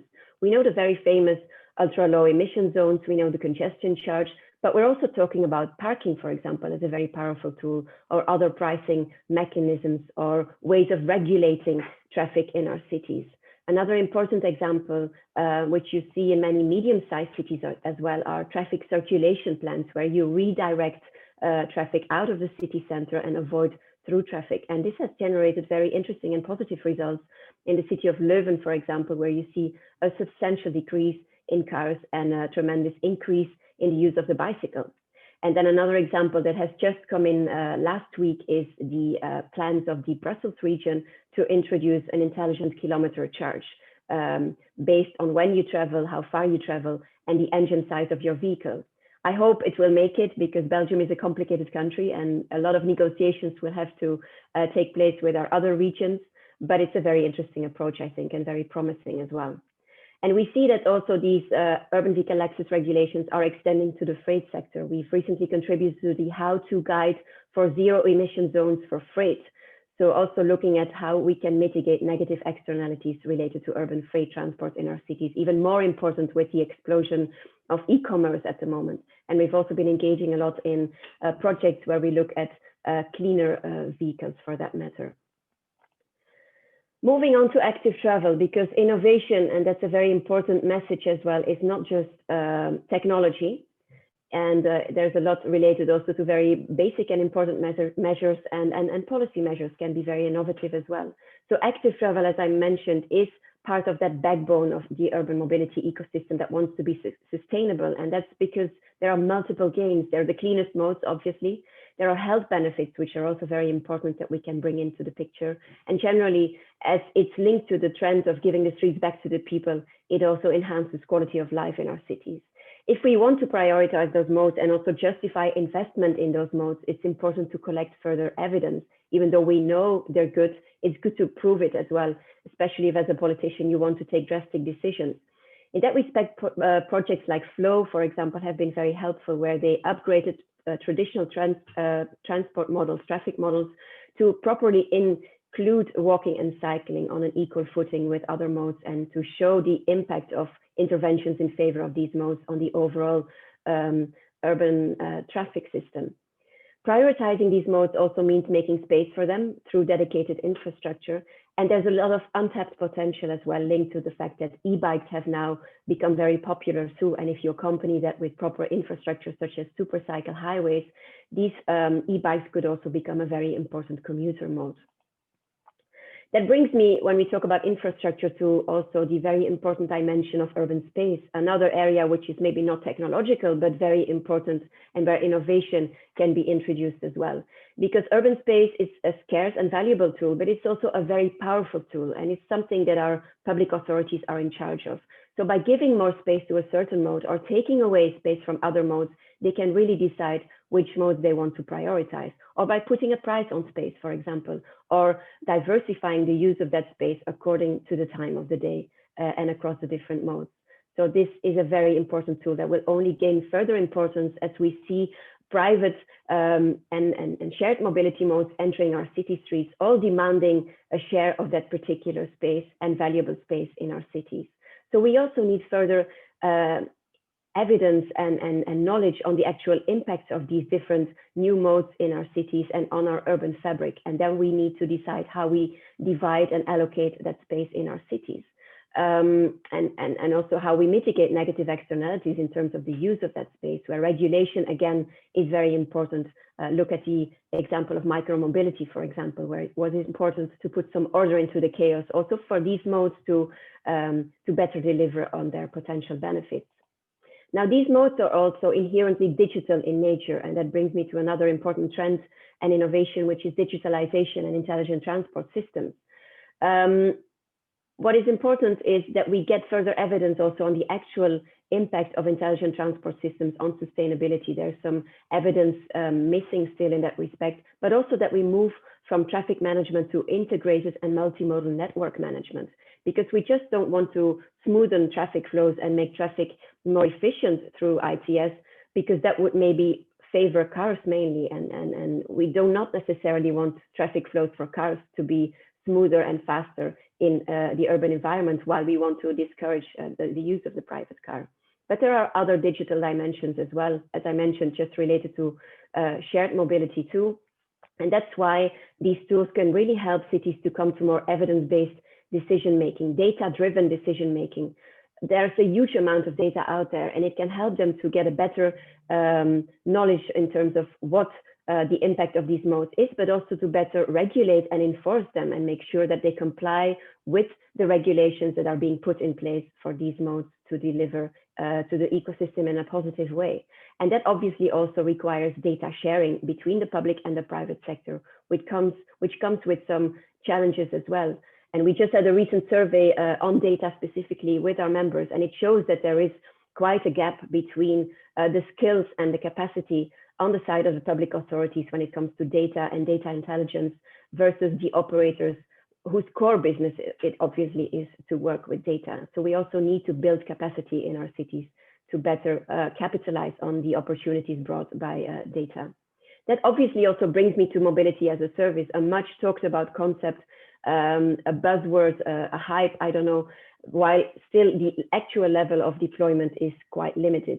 There is a lot of potential when you look at mass. It could indeed help to promote sustainable travel and giving up car ownership. it could improve the efficiency of the existing transport services by better integrating and combining them. And the user-centric approach of MaaS could maybe help to deliver more inclusive systems and enhancing access generally to transport services and to destinations, and offering a wider range of choices to users.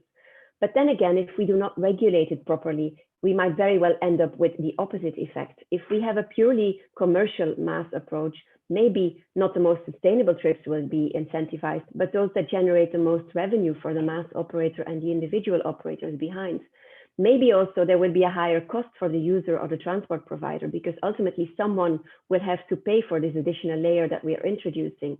And that could also lead to unequal services where those who pay the most get the best services, and those who cannot afford it end up with less qualitative services.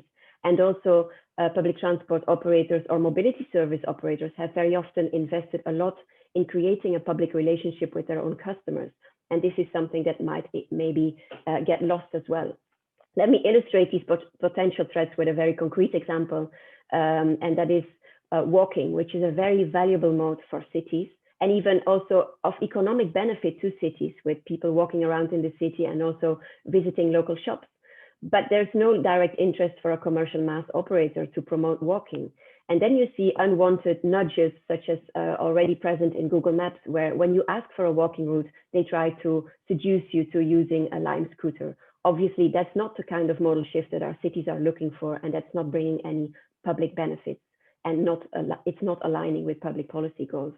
When we talk about integration, MaaS alone and digital integration will clearly be not enough. We also have to make sure it goes hand in hand with physical integration, with mobility hubs, with interchanges, which bring these different modes that are more sustainable together and make it easier for people to combine them more seamlessly and to switch between the different modes that are available in a certain city. Of course, I cannot have this presentation without talking about automation as well, where connectivity, where electrification come together and are combined with driverless vehicles. And there again, let me stress the importance of regulation. For each benefit, there is a potential risk. When we talk about travel behavior, indeed, automation could reduce private car ownership, but it could also lead to more motorized trips, because people will be perceiving travel time in a different way, and they'll be able to do other things while moving around. This also has spatial implications, because if we have more public space created by the fact that we don't need as much parking anymore, there's also the downside that more kilometers could be driven, which could lead to further urban sprawl and longer commuting times. And finally, when we talk about the connectivity dimension of automation, cooperative ITS could indeed deliver us richer data for traffic and asset management, but it could also lead to the problem I mentioned earlier. If there is improved traffic efficiency, maybe we will get even more vehicles on our roads. So basically, there are a number of key issues which are very important for cities when we talk about automation, and that need to be taken into account, and that relate to policy planning and urban development, but also security and safety, to the need for a holistic approach, and this issue of a potential growth in kilometers driven. So basically, we need to make sure that we manage this change that is coming our way in a wise way. And when we talk about AV readiness, for example, that doesn't mean that our cities should be ready or adapt for automation. It means that automation should adapt to our cities, so the other way around. They have to make sure that they follow the rules of the game set by the cities, and that they adapt to the urban environment, and that we don't start reshaping our streets in a way that we did for the normal car a couple of decades ago, and we all have seen the results on our city streets of that decision. Now, these are a number of important measures with a big potential, but then came COVID-19, and so maybe this is the biggest disruptor of them all, and at least right now it is having a tremendous impact on mobility in terms of the threats. We don't want to go from lockdown to gridlock. We don't want public transport to collapse and not bounce back. And we don't want people to turn to the car as the ultimate safety bubble. But we also see a number of opportunities in terms of redistributed space, the boom of active travel, cleaner air, increase in teleworking and relocalized travel, and the lack of congestion. And when we ask our cities how they think they will be coming out of the lockdown, we see that two things stand out, and that's increased walking and cycling and the negative effect on public transport. But this is also bringing an opportunity, and capitalizing on those opportunities is not going to happen naturally or automatically. But when we are proactive and we lock in the benefits we see today, I think it could also help us to accelerate change and go onto a fast track towards more sustainable urban mobility. 3 triggers I see in that respect is, we always hear from behavioral experts that if you want to change behavior, deeply rooted habitual behavior like mobility habits, we need to do it at life-changing moments. I think COVID-19 could be such a life-changing moment. Again, what we also see as a potential trigger is the fact that we are in a huge sandbox that we can play with. People are experiencing temporary measures in real life, and experiencing measures in real life is a powerful way to win their hearts and minds. So it could also help to make those temporary changes permanent over time.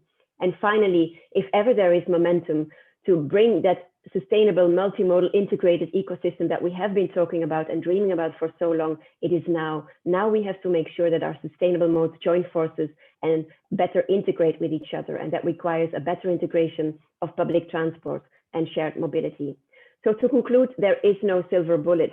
And we really need this mix of measures to also deliver on the decarbonization targets that have been set. And this will unavoidably require carrots and sticks and a combination of the two. And that means also taking important decisions in terms of internalizing external costs related to those modes which are the most unsustainable in our cities. And this still is something that hasn't been done sufficiently, but could potentially have a very powerful impact. It's also mentioned in the ITF policy scenario. So to briefly conclude, I would like to reflect on the document that you have produced, the report that you have produced. And I'm very happy to see that the decarbonization measures you are listing there are indeed also in line with the measures that our cities are implementing or that they are thinking about for the future. What I think will be also important, and is maybe a bit underestimated or less visible, is the importance of public-private partnerships and new business models to also make sure that these new modes and technologies can survive from a purely commercial perspective. And that will probably also require thinking about new types of incentives and subsidies. A concern I have is that for still too many, the current ambition scenario might be actually the high ambition scenario. And we see that indeed that will not help us to reach our goals. And also those who are highly ambitious, the cities, I mean, are sometimes being held back by other levels of government, like the national government. So they also need to be empowered by the other levels of government. But as you indicate yourself in the report, it is important to have these numbers, to have these scenarios, to also justify more ambitious climate action and more investment in measures with equitable outcomes and decisions that internalize external costs of transport. So this brings me to the end of my presentation, and I'm aware my time's more than up. This is just a slide summarizing the main points that I made during my presentation. We need integration, we need regulation for innovation, and we need cooperation with public and private sector, but also between the different levels within the public sector. So I thank you for your attention. I'll stop right here. Thank you, Karen. Thank you for that comprehensive overview of the many, many challenges that cities face. And you've done that almost exactly on time, just 3 minutes over. So thank you for keeping to time on such a broad topic. I do have one follow-up question before we go on to the next presentation that will be specifically on the DTEU scenarios, how we develop them and what are the results of that work that my colleague Marie Trouvé will be giving. And that question relates to the complexity of multiple and sometimes conflicting goals that cities must address. They have a responsibility to deliver on safety. They have a responsibility to deliver on equity. They have a responsibility to deliver on traffic efficiency. They have a responsibility to deliver on a number of other domains that are also outside of transport. In your view, Karen, in looking at what your cities have done, is there a way in which for each of those crossroads, when a goal has to be met that doesn't necessarily relate to decarbonizing, that the decarbonizing or the carbon light pathway is the one chosen?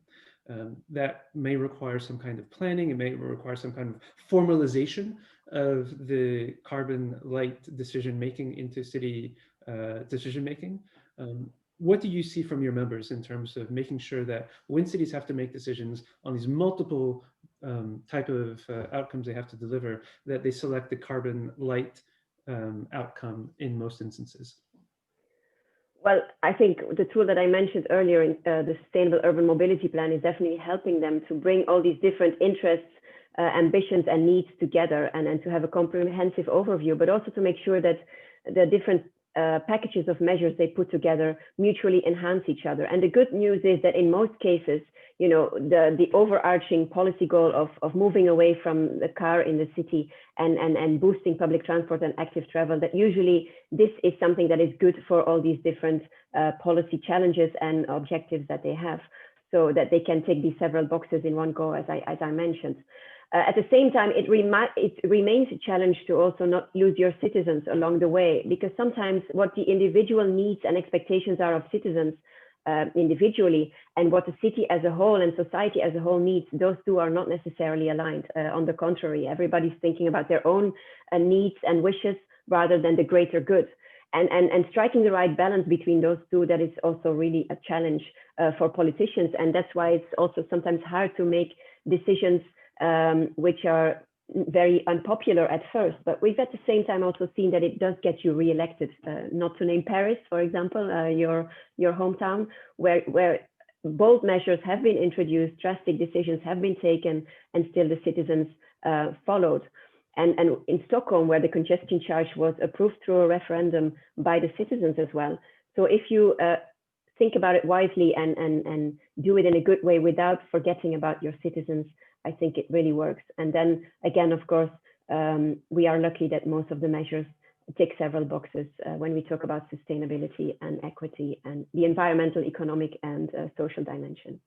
Excellent, thank you. We'll come back to some of those issues in the discussion with the panel. Karen, I'll ask that you stay on hand and join in, as always, to give us a reality check from the city front when we discuss these decarbonizing policies in the panel discussion. But now I'd like to turn to my colleague, Mallory Trouvé, and as well my other colleague, John Pritchard, who has helped put together this presentation on the outcome of the urban transport aspects of the DTEU scenarios that we are discussing today and tomorrow. And so with that, Mallory, I'd like you to take the floor and present the scenarios and the results for our audience. Thank you. Thank you, Philippe. Hello, everyone. So as Philippe just mentioned, I'm about to present the results of our modeling exercise on urban passenger and freight transport with my colleague John Pritchard. So first, I quickly remind the two scenarios that have been presented in the previous session that are the main ones studied in the report. So there's the current ambition scenario first, which is based on the continuation of current policies. So if we keep doing what we do now, we expect to end up with the current ambition scenario. And then there's a high ambition scenario, which is a scenario in which stronger policies are expected to be conducted. But the aim of this scenario was still to have feasible policies, so stronger but feasible policies. So within the Decarbonizing Transport initiative in Europe, we identified a set of measures and trends with workshop participants. And regarding urban transport, we identified 26 measures and trends which have been used for urban passenger and freight models. Here is the list of these measures. They have been dispatched among economic instruments, enhancement of infrastructures, operations, regulatory instruments, stimulation of innovation, and exogenous trends measures. So now I'll focus on urban passenger transport, and my colleague John Pritchard will describe the urban freight transport results. So first, to set up the scope of the study, the urban passenger transport is first a global model that we use on more than 9,000 urban areas. And regarding Europe, we have 630 urban areas. We encompass up to 16 passenger modes in Europe. In the world, we also have paratransit modes, but they are not that much present in Europe, so we don't include them in this study. And these modes are aggregated into 5 main modes, the active modes, the private vehicles, public transport, shared mobility, and shared vehicle modes. First, I'm going to describe some of the measures that are applied to the urban passenger transport. I won't describe all of them, but it's just to give an idea of what is in the model and what are the different scenarios. And then I'll present the results. So first, the electric and alternative fuel vehicles incentive measures. So these measures represent the penetration of the electric vehicles and alternative fuel vehicles in the vehicle fleet. And the current ambition scenario follows the IEA stated policy scenarios, which is their baseline scenario. This amounts to ending up with a 7% share of electric vehicles in the vehicle fleet by 2030. While in the high ambition scenario, we use the IEA, IEA stands for International Energy Agency, Sustainable Development Scenario, and this ends up with almost the double, so 13% of electric vehicles in the vehicle fleet by 2030. Regarding trends, we have a specific way of dealing with teleworking because it's relatively important, and with the current COVID crisis, it has proven to be quite a strong phenomenon. We'll see if it's a lasting one. So you're quite familiar with what it is, so I won't redefine what it is. In the current ambition, we expect in Europe to have between 12.5 and 20% of the active population, so not of the whole population, but of the active population, because we are fully aware that not all of the population can telework. But so this share would apply to the active population, and those people would regularly telework, meaning they don't telework all of the time, but they would telework, I think, about 2 days per week. And then in the high ambition scenario, this rate goes up to 17.5 to 30% of the active population. Now about the economic instruments that we implemented, one of them is the road pricing, so equivalent to congestion charging. So motorized vehicles are charged for the use of road facilities.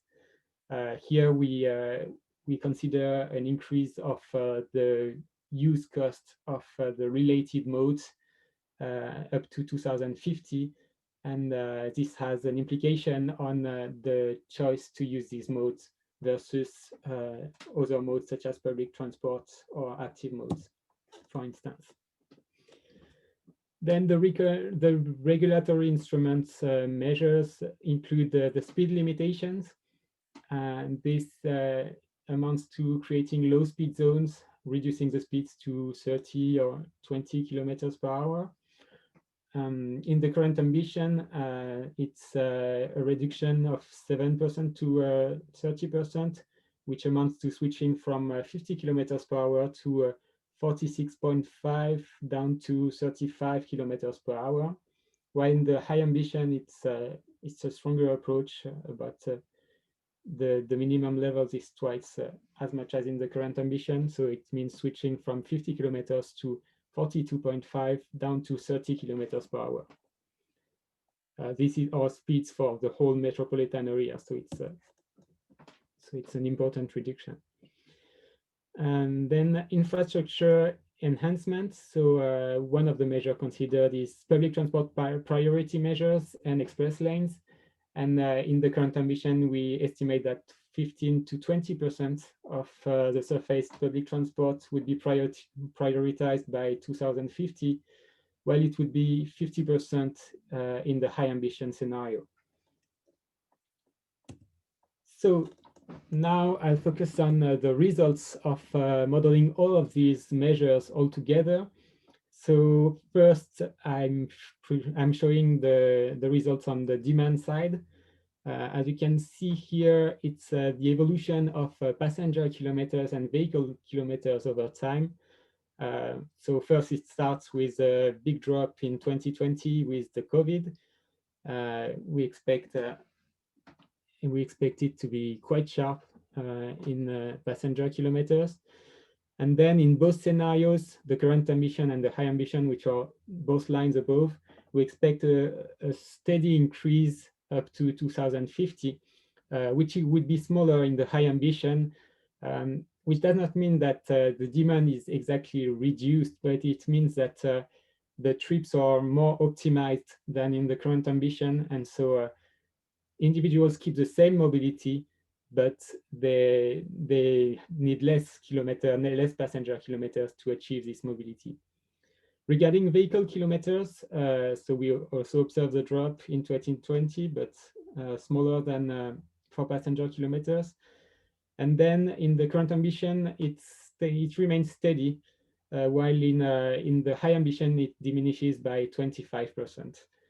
When we combine both of the passenger kilometers and the vehicle kilometers, we conclude that there's an increase in vehicle load factors, which is a lot more important in the high ambition than in the current ambition.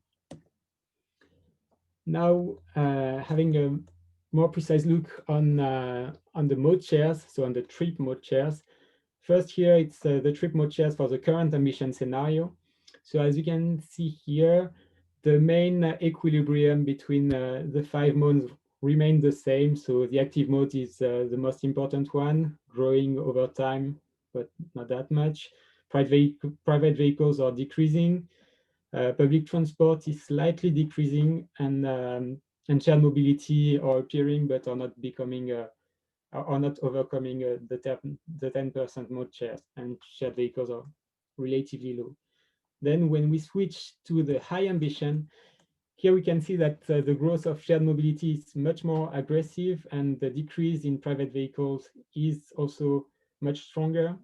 And so the equilibrium, even though the ranking is the same, we can say that now private vehicle, public transport, and shared mobility are all end up between 10 and 20% mode shares. So they all begin to have the same place within the mode shares. Regarding total transport emissions, so this slide has already been presented in the previous sessions, but here I want to focus on the urban passenger emissions. So as you can see, they are decreasing a lot. So the urban passenger emissions are the one in blue with the figures. It goes from 150 million tons of CO2 to 6 million tons. So this decrease is very important, aside the fact that this sector is the most impacted by our scenarios. It also shows that it takes a smaller place in the overall transport CO2 emissions over time. While in 2015, it represents 20% of the overall CO2 emissions of the transport sector. In 2050, it only represents 5% of these emissions in the high ambition scenario. Now looking at where these emissions are dispatched in Europe, we can see that it's mostly concentrated in Western Europe, so including West, Central West, and Northwest Europe, and Southwest too. This is mostly caused by the location of the population and the activity. So Western Europe has a stronger economic and population activity. Now, we also developed an equity approach. So instead of looking at the overall results, also considering where these efforts must apply. So here it's a table summarizing the average per capita emissions by metropolitan area categories. So this shows that the largest metropolitan areas have the strongest emissions per capita. This is counterintuitive with the idea that we have of large metropolitan areas with developed public transport systems, which are more efficient modes to travel. But in fact, this mostly is applied for the city center. If we consider if we deal with the whole metropolitan area with its outskirts, people need to travel more, and they don't always have an access to the public transport system. So all of this counterbalances the fact that in the city center we have efficient public transport systems. And so these large metropolitan areas are where there is the most pollution and where the efforts can be the most efficient too. On the equity, there's also another element that has been presented in the report, but not in this presentation, about gender equity. Clearly, women are more using active modes and public transport within our results. So maybe we should try to have men use similar mode shares. Now, regarding resilience, this topic is quite difficult to address because there's a lot of different ways of dealing with resilience. In the report, we developed an indicator to measure the modal diversity in the metropolitan area. So the modal diversity is an indicator of resilience because it's if there is a strong modal diversity, the disruption of one mode in a city would not be that much important. So here, that's how we consider it. So the idea is that the larger the number of modes, the better the resilience is. And the more distributed the mode shares are, the better the resilience is too. In order to analyze this, we built an entropy indicator. I won't go into the detail, but you can send me a mail to discuss about this. We end up with an indicator between 0 and 1, 0 indicating a bad resilience, while 1 indicates a perfect resilience. A perfect resilience being having all of the modes in the city with an equal mode share. So here is the graph of the evolution of this resilience indicator in the current ambition. And as we can see, we have a decrease of resilience in 2020, mostly because the demand is concentrated on traditional modes, active modes and private vehicles, while all of the shared mobility modes are decreasing because of the COVID crisis. But then it increases again in all of the Europe subregions up to 2050. So the key insights of our report are that urban passenger transport is on a correct dynamic to meet decarbonization objective, but it must be pushed further. Shared mobilities and vehicles are a key solution to support the PT network and reduce private vehicle use, but they must be designed along the PT network and not against it. On the equity and resilience side, large urban areas are responsible for most CO2 emissions and are where the strongest decarbonization efforts are expected. And resilience is improving with the diversification of the mobility system. So now I hand the floor to my colleague, John Pritchard, who will talk about urban freight. Thank you, Mallory. I hope you can all hear me. Unlike the urban passenger model, here we're only going to present the preliminary results. Mallory, maybe you can go to the next slide, please.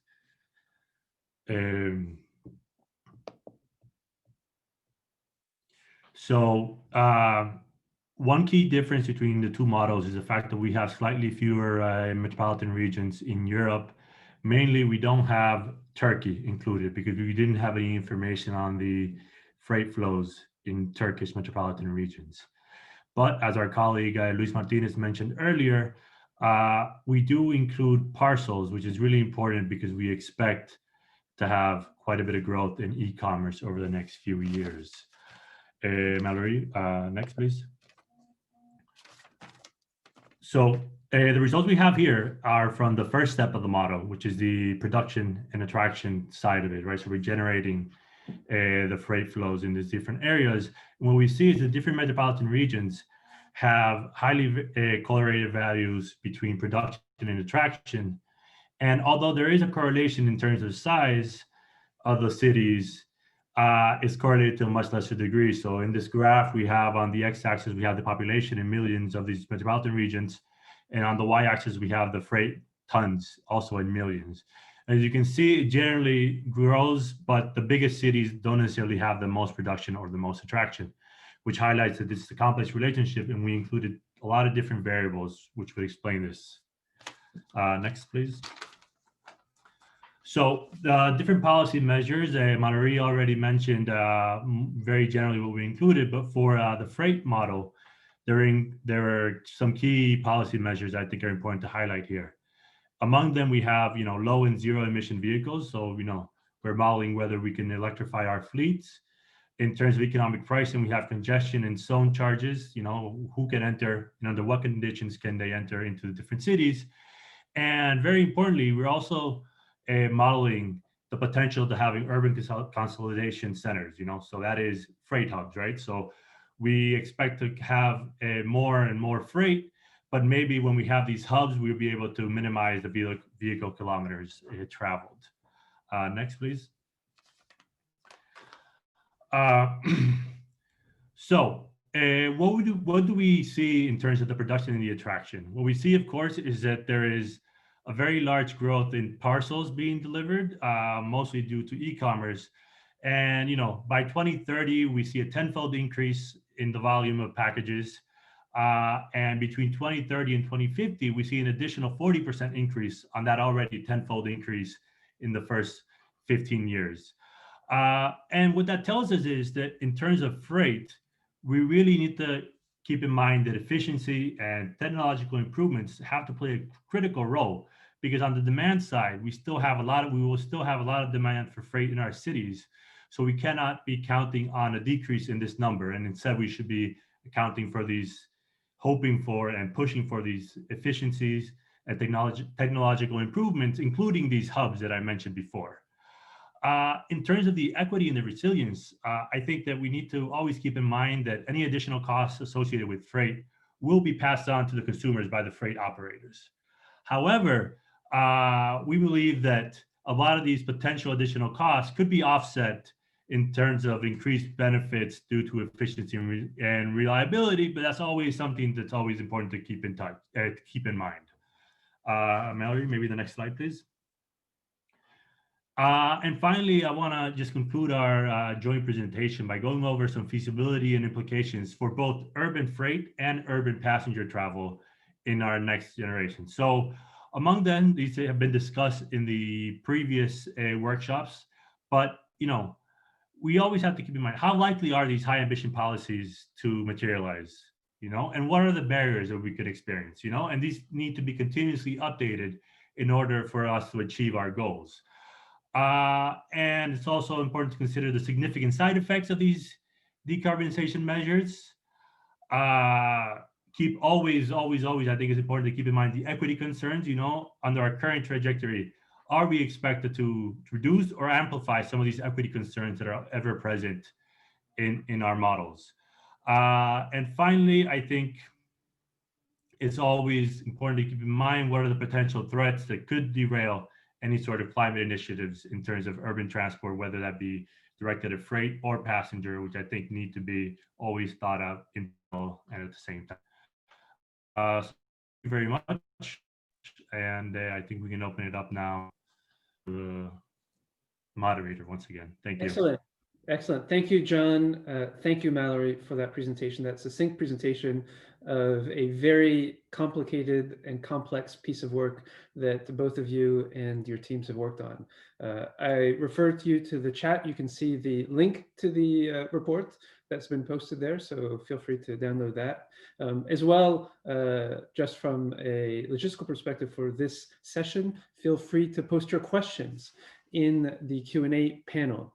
I'm going to turn to our panel in just 1 second, and I'll introduce them briefly. But before that, we already have one question from the audience relating to the part of the Urban Outlook, Mallory, that you presented. And this is coming from Heather Allen, who I can attest knows how to ride a bicycle. And she asks, it looks like you, the ITF, expect active transport to only reach 2020 levels again by 2050 from the graph you presented, Mallory. Is she reading that correctly? So maybe I'll show the slide again so that everyone sees it. Sorry for wait. Screen. Okay, can you see the slide? All right. So here it's the current ambition, and it appears we were talking about active mode shares, and well, they are quite steady after. Oh, you mean reaching the COVID mode shares that we observed? Yes, it's complicated to go back to these mode shares here because actually we are talking about trip mode shares. So we must understand that with this high increase of the trip mode shares here, it's also related with a decrease of the overall number of trips. So that artificially makes this go up. And so, of course, it's not exactly comparable with 2050 because the gap, as we shown previously, the gap here is quite strong in PKMs. So I think, yeah, the immediate interpretation of this graph would be that we just go up to the COVID levels in 2050, but actually it's a little more complex than this. And if we talk about PKMs, which would be a more relevant indicator to compare this, I think we go back to COVID levels much more quickly.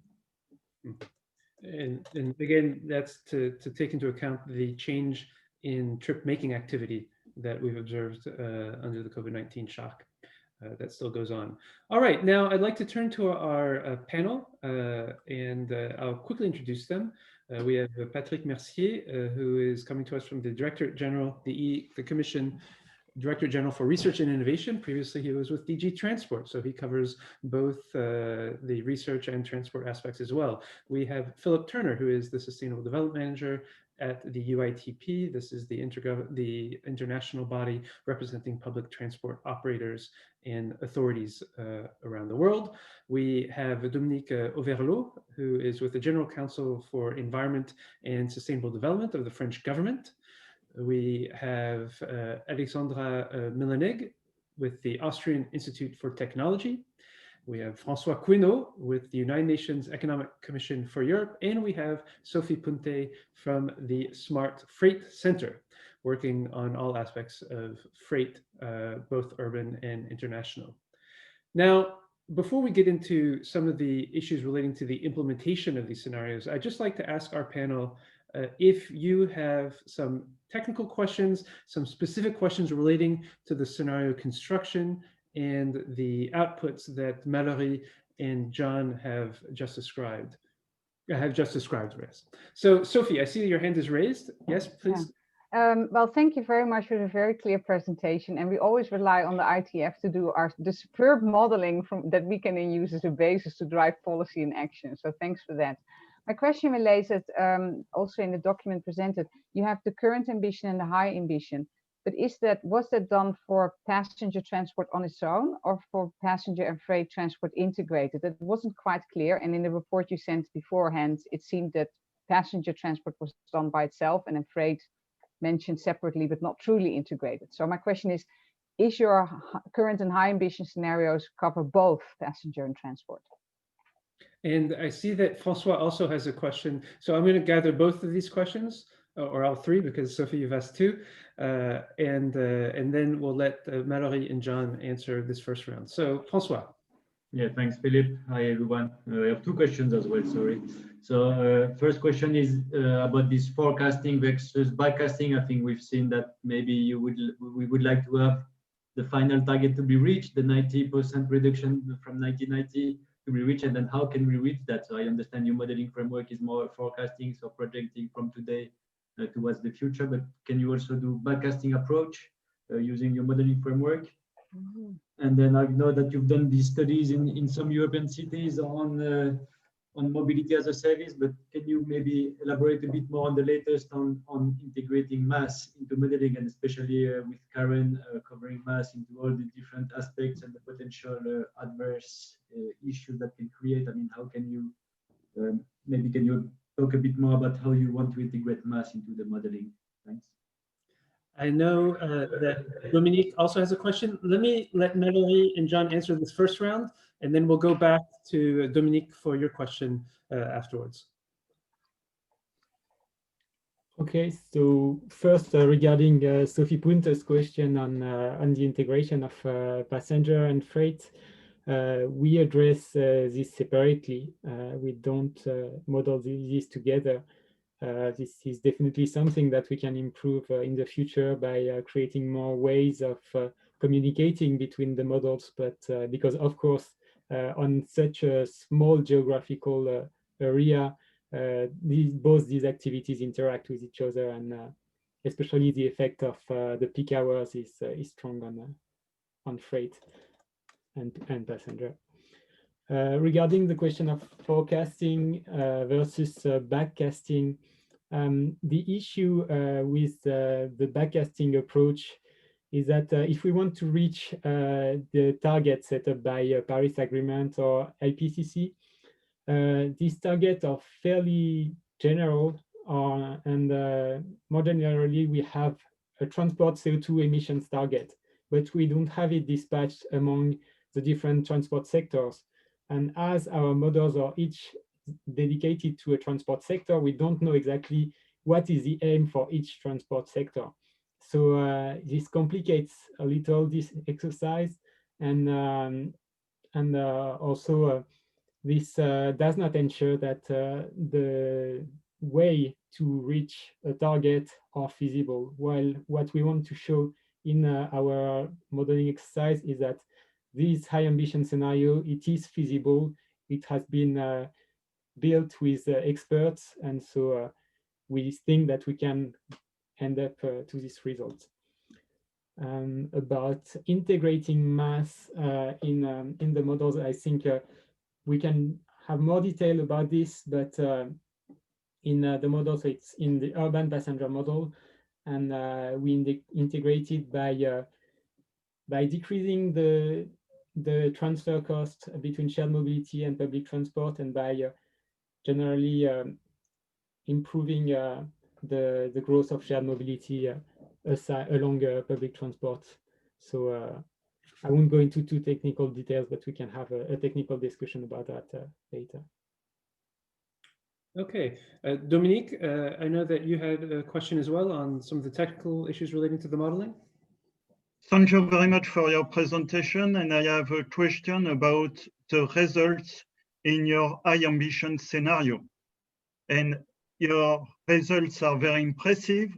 You meet the European target of a reduction of more than 90% of the 1990 emissions.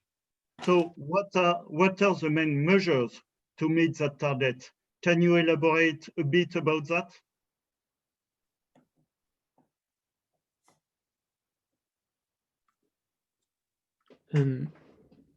So maybe I'll take the floor again, and maybe after my comment, Luis Martinez would like to add some comments too. Regarding the individual measures that help reach this target, we did not do yet a sensitivity analysis that would help us understand which measure is most important in order to reach our targets. But this is definitely something that we are talking about right now, and that we would like to develop in the future. We cannot tell right now which measure is more efficient.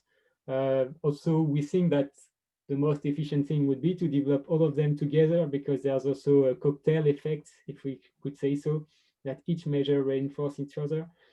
But yes, it's an important point. The technological development of car vehicles is relatively important in these measures from what we have been able to observe, but on the urban passenger setting, really, it must be conducted along a demand management with the correct policy measures, and we cannot rely only on developing lower emission vehicles. Okay, I think that we've hit the first round of technical questions we had on model scenarios, outputs, and results. I'd like to, at this point, switch tracks a bit. The reports are quite comprehensive, and many of you will be reading them in the next days, and I'm sure you'll have more questions on the kind of assumptions that we've made. And so feel free to contact us afterwards with those questions. I'd just like to point out that we, in our work, focus on demand, the generation of demand, and then look at how different sets of policies impact that generation of demand into coherent scenarios, one that resumes mainly our current planned ambitions and one that is higher ambition. So that's our starting point, and that's our North Star in this work. But moving away from the technical questions relating to the outputs, I'd like to get to some more of the implementation feasibility issues that our panelists see as a result of these scenarios. So they have seen the results, they have had the report for a few days now. They've looked through what we expect to be the range of measures within the current ambition scenario and the outcomes, and they've also seen the range of measures that we've included in the high ambition scenario and the outcomes. And I'd like to turn to them now to say a few words on their view of the implementation feasibility of both the current ambition and high ambition scenarios, but also other issues they feel should be considered when thinking about the feasibility of putting in low carbon supportive measures. And to start off with that discussion, I'd like to turn to Alexandra from AIT. I know that when we talked about backcasting, I saw your eyes light up. So I'm sure that might be part of your response, but please, what do you feel are the issues that we should consider from an implementation perspective relating to the two scenarios that we've described? Yeah, thank you very much, Philippe, for inviting me to this panel. And also, I really enjoyed working in one of the workshops and seeing a little bit behind the curtain how this was done. And kudos to the results. It's really an effort, but there are a few things that are also a little bit disappointing. For example, that the high ambition scenario is not ambitious enough. What can we do to actually really meet the targets that we have set ourselves? And I think that there are several things that should be also considered. And I also want to connect to comments from some of my colleagues here, and also some of the things that Karen said, that if we assume that the implementation of the measures will result in such a development path, I think we need to take more into account that we have not really understood, or at least not really implemented, the behavior of people and how they react to the measures. And we already see, and Karen also mentioned it in relation to automated transport, for example, that we tend to behave not necessarily in a rational way. We also see it during the COVID-19 crisis, even if there is a lot of pressure and a lot of explaining why this is necessary and it's such a crisis and you need to stay at home. It's not necessarily followed by the people, and it's not really understood by many groups.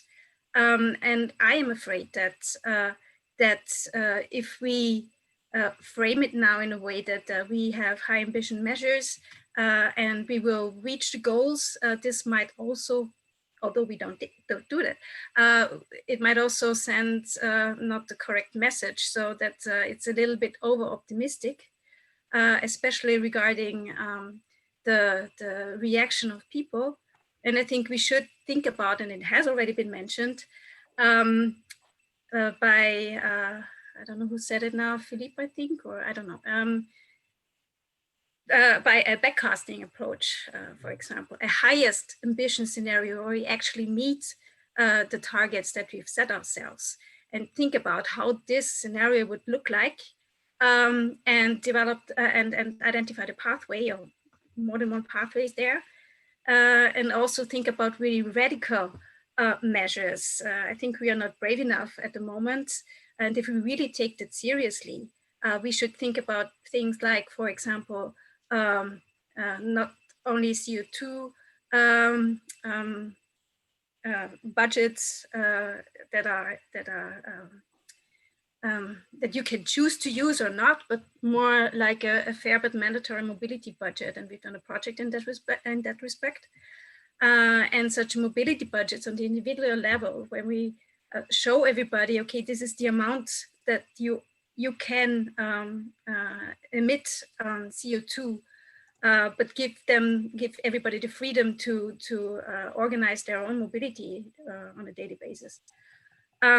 It would lead to more understanding what it actually means in everybody's life, and that everybody has to contribute.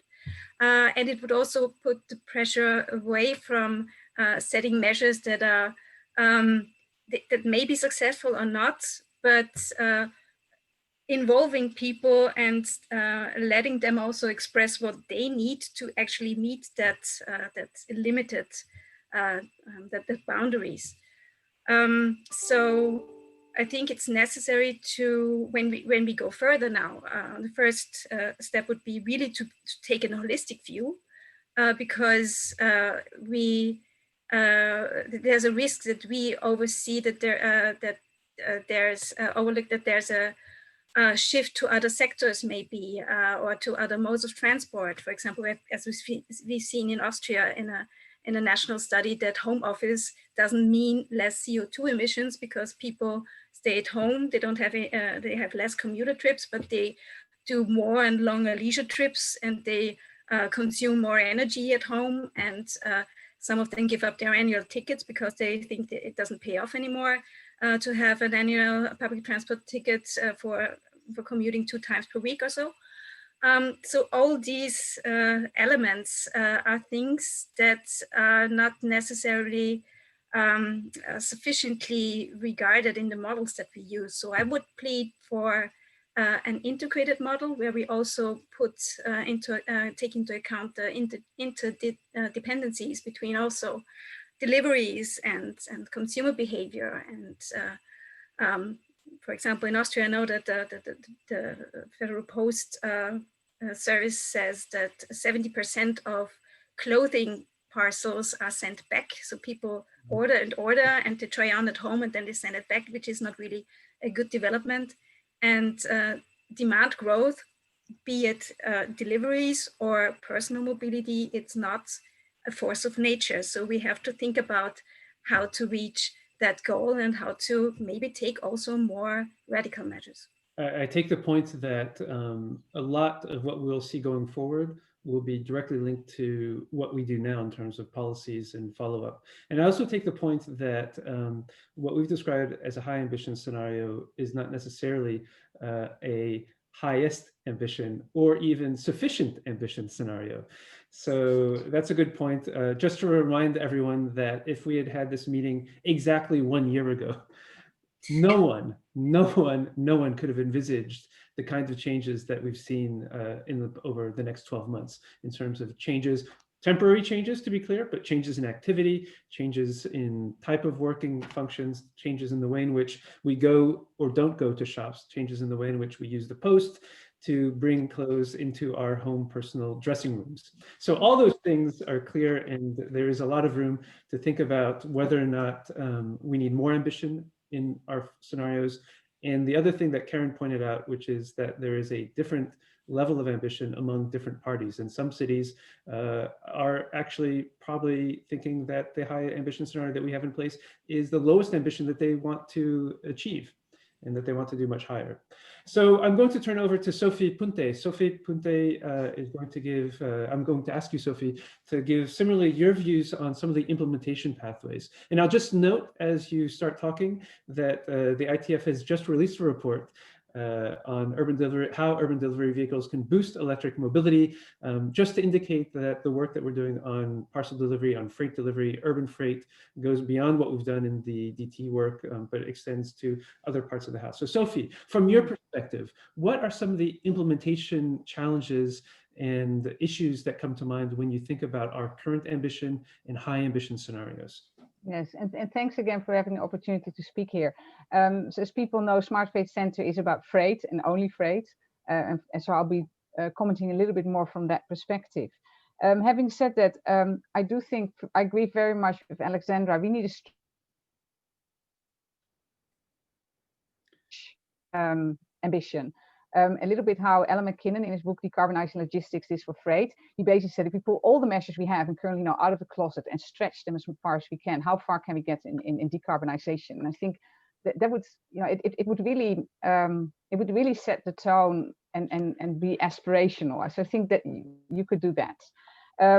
Then the second point I wanted to make is that, in my view, the only way you're going to get to a high or highest ambition level is if you think much more about integration. So I fully appreciate how hard modeling can be and how you try to first do the segments separately, because the moment you combine too many things, it gets very complicated.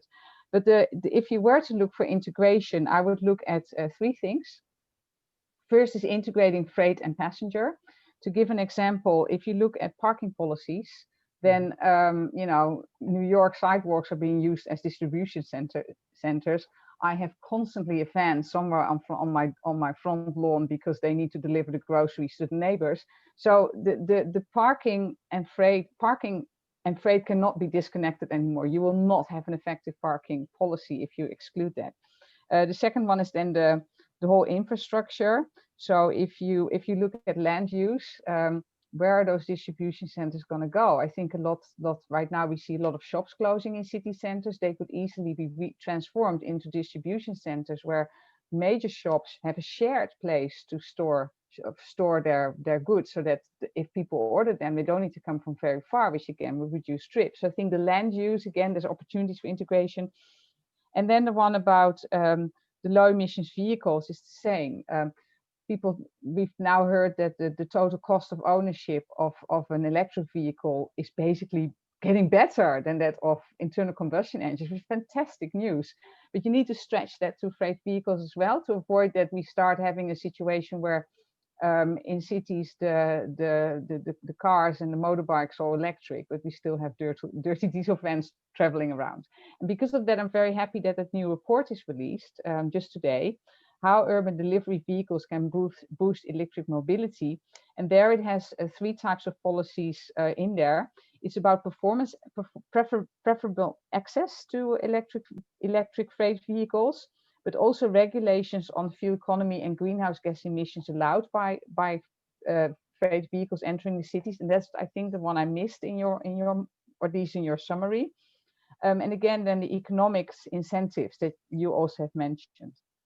So moving on from the integration freight passenger, the other one is sustainability. You cannot disconnect freight decarbonization from everything else that's going on in cities, like congestion. And I think you've touched on that, but ultimately any climate strategy and our ability to reach the Paris Agreement goals is going to depend on whether we are able to address broader sustainability issues, because those are the things that are being discussed at the dinner table. Do people have jobs? Do people have access to school, security? All those things are going to matter. And the more you're able to bring those in, or at least touch on the links between them, the better. And then one part about integration in your modeling is, which stakeholders are you going to depend upon to make this work? And that's currently not clear enough for me. Mm-hmm. So Alexandra touched on behavior. People ordering online shopping, that's also consumers, and it is the companies that want to sell their goods, and the freight operators in the middle. I mean, they're just doing a service to a customer who asked it, and the shop or the manufacturers who want to sell their goods. So somehow we need to involve the shippers or those companies that want to sell their goods in this equation, and they have, I find, not been highlighted enough in the freight section. So I would really bring them in. And then the final point I want to make, the third one, is measure, measure, measure, measure, measure. If a lot of the policy measure being proposed, low emissions vehicles, but if you do not have a proper system of accounting for greenhouse gas emissions, you're not going to be able to know if you're really meeting this. And I miss the absolute important policy measure we need now, mandatory emissions disclosure. Is going to be asked by investors sooner or later. And I think governments should not be shy anymore. We have the methodologies. For freight is the GLEC framework. You've got the greenhouse gas protocol. There's now going to be an ISO 14083 released by the end of 2022 that covers both freight and passenger transport. It's going to cover the whole world. This is the opportunity to build into the policies. We have the right to know, not just the financial performance of companies, but also the greenhouse gas emissions performance of companies, as we have the right to know this for cities in this case. So I think that one thing is missing is that, And in that report that was released by ITF today, we've therefore introduced a concept called total emissions of operation. So of ownership. So you have the total cost of ownership, but when you make your investments in anything, you also should calculate the total emissions of ownership to make sure that it makes cost sense, but also an environmental sense. So those 3 points, the stretch scenario, integration, and finally making sure that greenhouse gas measurement is thought through everywhere, including in the policies. Thank you. Excellent. Excellent. Thank you, Sophie. And thank you for providing some really directed feedback on how we can improve this process as we go forward, not just in Europe, but around the world when we think about modeling the same things we've done in the DT project in other regions. And I really like the point that you made on, shall I say it, TO? Total emissions of ownership or of operations. So that will be a new acronym, I'm sure, that we'll be hearing a lot more about. But I take the point that monitoring and measuring is essential in making sure that policies are delivering what they are expected to deliver, and if they're not, coming back on that. I'd just like to point one thing also before we turn to Philip and then to Francois, and that was relating to the discussion we had earlier on high ambition. And I will recall that at least in the modeling work that we've presented, in the urban sector, the high ambition scenario actually meets the targets. It's the that we've set. It's the non-urban targets, the non-urban areas that are the ones that are most difficult to compress with those emissions. So that in my mind makes me think that if a city has even higher ambition, then it's not only about carbon, it's also about some of the other outcomes they want to deliver. And so that's, again, keeping in mind the complexity of outcomes that Karen described so well in her opening keynote. So with that, I'd like to turn to Philip Turner with the UITP, and then Francois Queneau from the United Nations Economic Commission in Europe to similarly answer this question: what are some of the implementation issues that come to your mind when looking at our current ambition and high ambition scenarios? And what is it that you feel might be helpful to make those scenarios more relevant than they already are, I hope? Thank you. Philip, the floor is yours.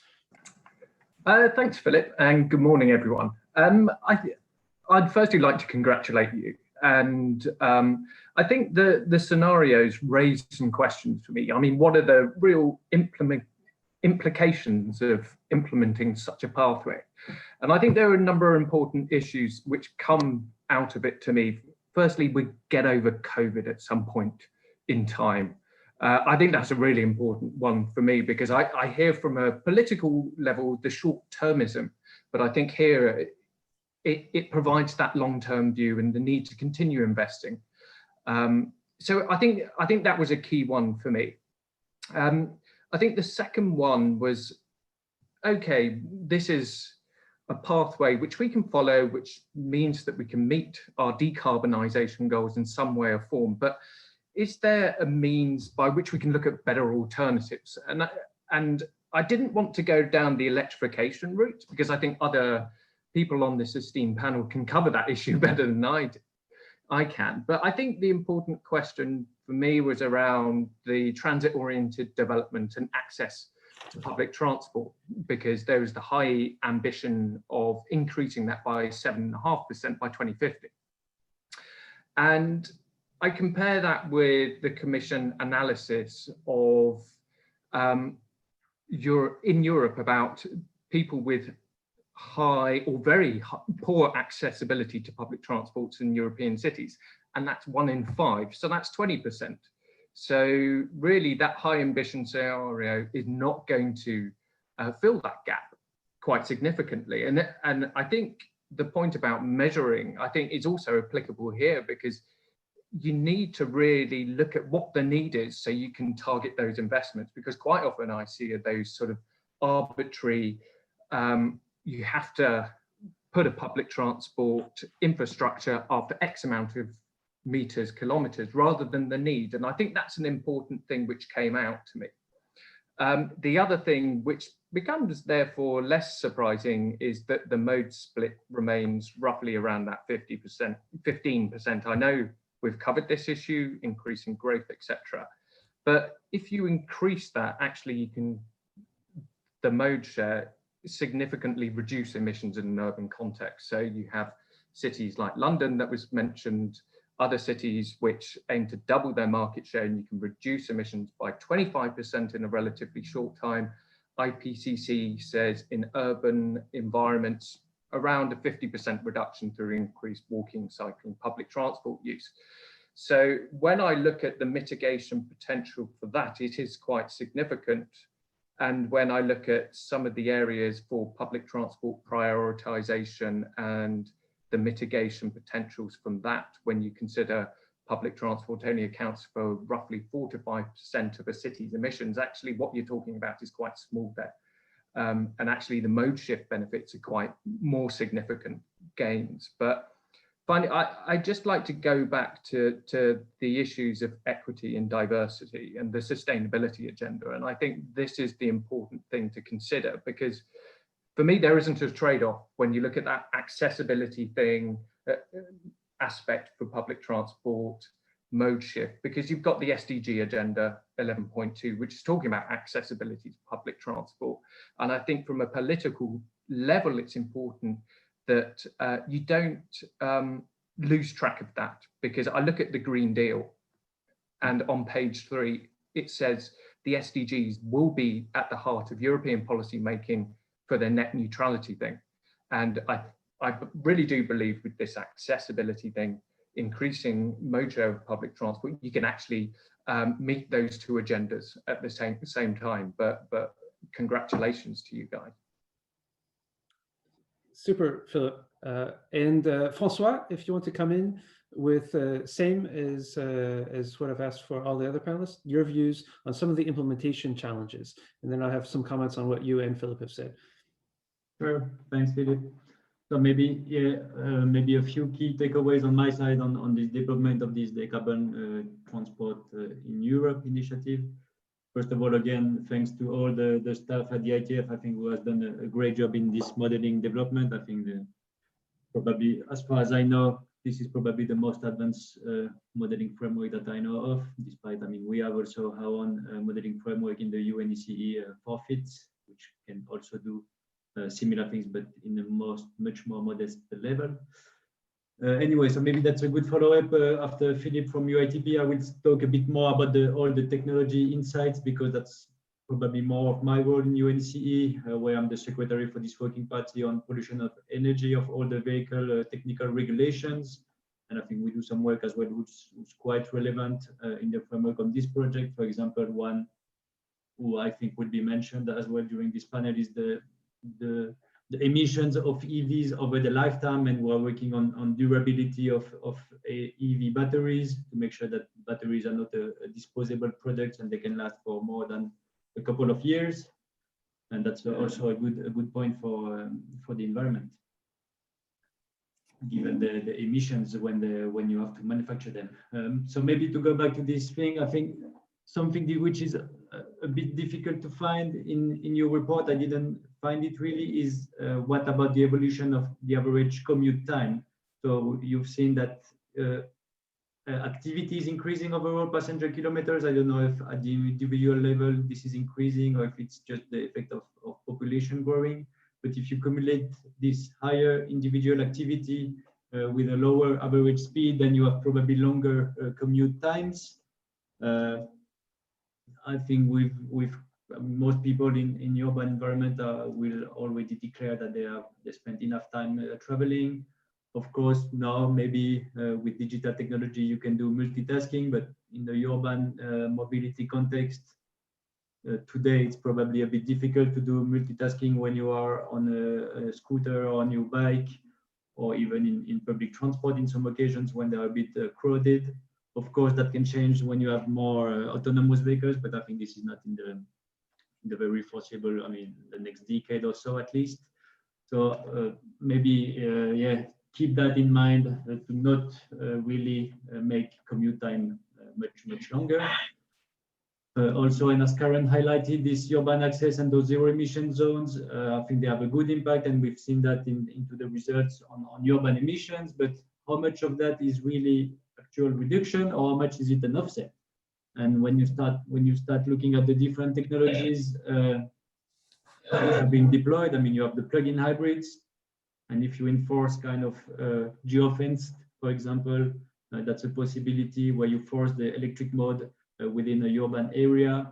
Then all of the emissions of the plug-in hybrids will be probably likely produced outside of the urban area, maybe even more, because you will have to recharge the battery of the vehicle before entering the urban area. And in some cases, the recharging of those batteries will be done with the internal combustion engines.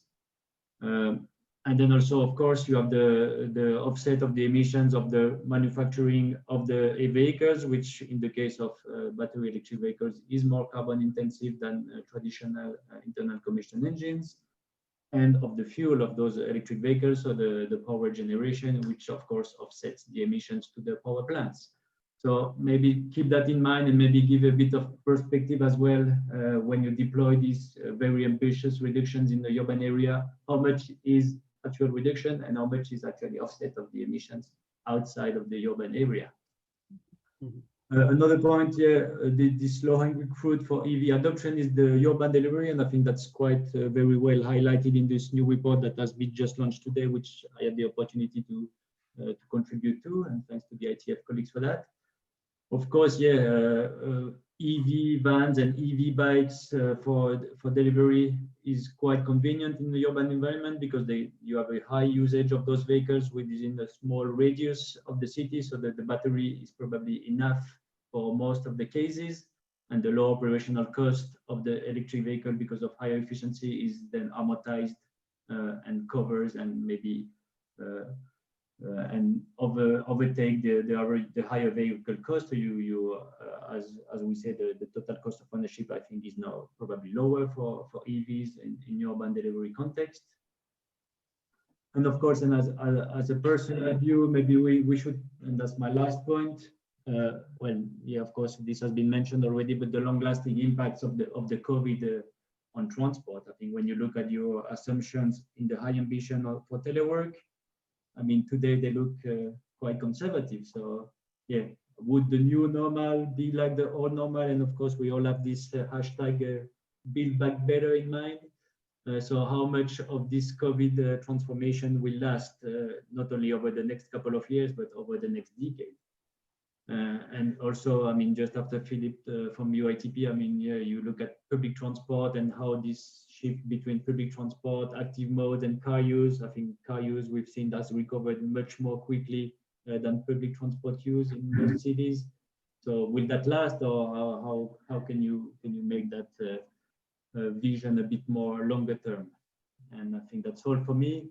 So again, yeah, thanks for all the work that you've done at ITF on this modeling. Of course, as we always say at the end of Horizon 2020 project and research project in general, more research is needed. And I think the modeling framework you've done is already the benchmark for transport and emission modeling. And I think that's it for me. Thanks. Excellent, excellent. Thank you, Francois, and thank you, Philip. There are many really good points that you've made. I'll touch on just a few, just to point them out. The first, Philip, the point that you made on accessibility being the key lens to try to assess the equity impacts of all these policies is really important. And I think trying to understand the ways in which public transport and other forms of low carbon transport can achieve those accessibility aims and improve equity is important. We'll come back to equity in a second. I think one of the points that that Francois made about looking at boundary effects is also important. And we try to do that in the modeling framework by having these international models. But it is true that from a policy perspective, a city may implement a policy ignoring some of those boundary effects, and therefore some of the outcomes of policies, or a country for that matter, and some of the outcomes of those policies may be to displace emissions, not just reduce emissions. And that's something that from a policy aspect, we need to be cognizant of. I think another point, Francois, that you made is something that we've discussed in the past as well. That is 10 years ago, when we thought about electric vehicles, we only thought about electric cars and trucks. But the reality today is most electric vehicles that are being used in the world are light, small 2- and 3-wheelers. And so it's important to keep in mind how technology is used, and like for like transformations is not necessarily the rule. And so we should not expect that when a technology is available, it'll be used only to replace an existing technology. It may give rise to a new form of service delivery, as we've seen with electric bicycles, electric scooters, and electric triporters around the world. And finally, I think the last point that's also important, I mean, there are many points that you've made that are important, but one that struck me is the importance of the perception of constraints.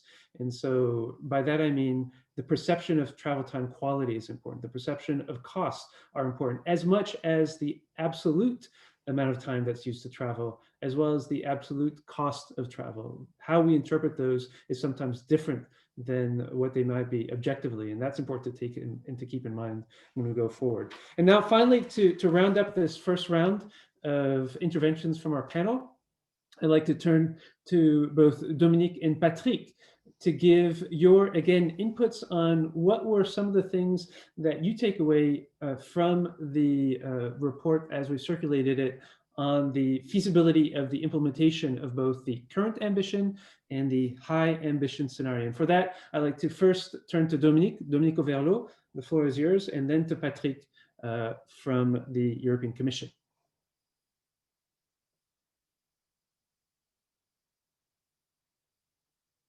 Dominique, is your microphone on? Thank you very much, Philippe. And thank you for inviting me to this meeting. And I am very honored to participate to such a meeting. First, and I repeat, congratulations on your impressive work and on your study, which is, I think, going to inspire transport policies in many countries and in many towns. So yes, congratulations. I'd like to stress 2 points. First, I'd like to comment technologies, and second, the carbon price. First, and that's my first slides, and I have 2 slides. First, about clean cars. Clean cars, I think, are not the silver bullet, but it's a major point. If we take our first results of our studies, we saw that there is a possible reduction of greenhouse gases by clean cars of about 4 for passenger vehicles and of about 7 for bus. And this reduction is in a calculation with a life cycle assessment from wheel to wheel, with emissions for the production of the car and of the battery. So for us, it's a very important result. And clean cars can be electric cars, but there are other possible solutions with biogas, with hydrogen, with e-fuels. So clean cars, yes, but clean cars on 2 conditions. First one, if you need clean cars, you need clean electrons. So clean electricity should be a priority. And if you need biomass, if you use biogas, you need biomass. Second point, equity is a necessity. So we think you should give purchase subsidies based on your income to buy clean cars, new clean cars, or old one clean cars. And it's important to have a second-hand vehicle market. Second point is about the value of carbon. It's for us a major point, and we think that the value of carbon might be a kind of compass in the path to a carbon-free world. So, but the question is, how can you put this value into your economy? How can you drive the transition with that carbon price? When in 2018, the French government announced that it intends to increase the oil price, you have seen the pictures around the world. We have some riots in Paris, and on the Champs-Élysées, and you see on the picture a photo published by the Indian Express. So the main question for us is how to introduce the price of the value of carbon in your real economy, and 3 possible solutions for electric cars or for clean cars: a taxation with redistribution, but it's hard to design and it's hard to implement, or a ban of the sales of IC vehicles at a certain date. In France, we have decided that the ban will take place in 2040, and that's, for me, a very good solution, a ban of IC driving in some areas, and there the towns are the main actor on that point. Thank you very much. Thank you, Dominique. And we will get back to the equity considerations that you point out, because they are essential and they are quite real when we talk about changing the price structure of the energy that we use for transport and the price structure of transport itself in cities. I'd like to turn to Patrick Mercier. Same question. After having perused the report that we circulated, what, from your perspective, are some of the key issues that come to mind when you think about the feasibility of the implementation of both the current ambition and the high ambition scenarios as we've described them? Patrick, the floor is yours. Okay, thank you very much, Philippe. Can you hear me well? Yes. Thank you. Very good. I hope you will see me in a second as well, but I will start to speak anyhow. Thank you very much for inviting me for this panel. And I would like, first of all, to congratulate you for the great work that you have done. I think the work you have done at IETF is clearly in line with different policy work, the white paper on transport, but also the European Green Deal from the new Commission. And as mentioned by Karen and Frank, the Commission has just adopted yesterday, as it was mentioned, a comprehensive EU strategy for sustainable and smart mobility, and to meet this Green Deal target, and to ensure that EU transport sector fits the clean and digital modern economy. I hope you can see me. And out of the 10 sustainable and smart mobility priorities proposed, 2 flagships are, I think, of key importance for the IETF policy scenarios that you have proposed for decarbonization, and in particular at urban level. First of all, the boosting of the uptake of zero-emission vehicles, renewable and low-carbon fuels, and rated infrastructure. And secondly, an important activity is to make interurban and urban mobility more sustainable and healthy. As shown in your work, I think a mix of measures are really necessary. And the high ambitious scenario is, I think, clearly the path to follow if we want to achieve the Green Deal objectives. And the CO2 emission would be nearly limited at urban level, as you shown in 2050. I think it clearly gives us, at the Commission level, a guideline and confirmation where we have to go forward, and in particular when we are tackling and preparing the next Horizon Europe framework program for research and innovation. But indeed, we are not there yet because CO2 emission from urban transport have remained at a similar level between 2010 and 2020, which illustrates indeed how much remains to be done. And now, after this more general introduction, I would like to give you and share 2 examples or suggestions with regard to the implementation feasibility of the scenarios proposed. First of all, in the field of innovation, I think the uptake of zero-emission vehicles, renewable and low-carbon fuels, and rated infrastructure is key. We have set up recently a new public-private partnerships towards zero-emission road transport called 2.0, that will accelerate the development of zero-emission transport in Europe, which will support both climate neutral and clean road transport system, but also both decarbonization and air quality. And this was done with a system approach with key stakeholders coming from the industry, but also from research centers and also from cities and regions. Dedicated research and innovation agenda has been developed with a target of 2030, which could be good to exchange also with your work, I think. And my message is that it includes a system approach with the vehicles being battery electric vehicles and fuel cell electric vehicles, the recharging infrastructure, and the energy production, which should be, I think, and will be carbon neutral. Just to want to give you the example of the city of Warsaw that I visited last year, where they have developed a very impressive public transport system based on hybrid on fully electric buses. But most of the electricity is produced outside the city by coal. So I think my message is that an integrated approach is necessary, combining the vehicles, the infrastructure, and the energy production. My second point was raised, in fact, by Sophie already.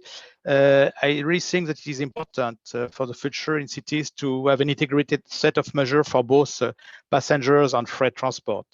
I remember when we developed the SUMPs, the Sustainable Urban Mobility Plans, that was mentioned by Karen already, with these planning activities at the city level, freight transport was not really integrated. And now it's becoming to be quite integrated with even dedicated urban logistics plan.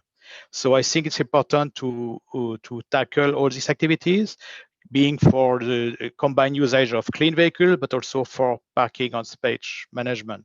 So very quick conclusion to my message, to have a kind of integrated approach for these zero emission vehicles that you will apply, being buses or light electric vehicles, and also the mix of freights and passenger. Thank you. Excellent. Merci, Patrick. And thank you as well for reminding us of the SDGs. I can see them right behind you. Yeah. I'd like to just say that we heard from Dominique that we really have to address the issue of equity head on and make sure that that's included in our calculus, if you will, around decarbonization.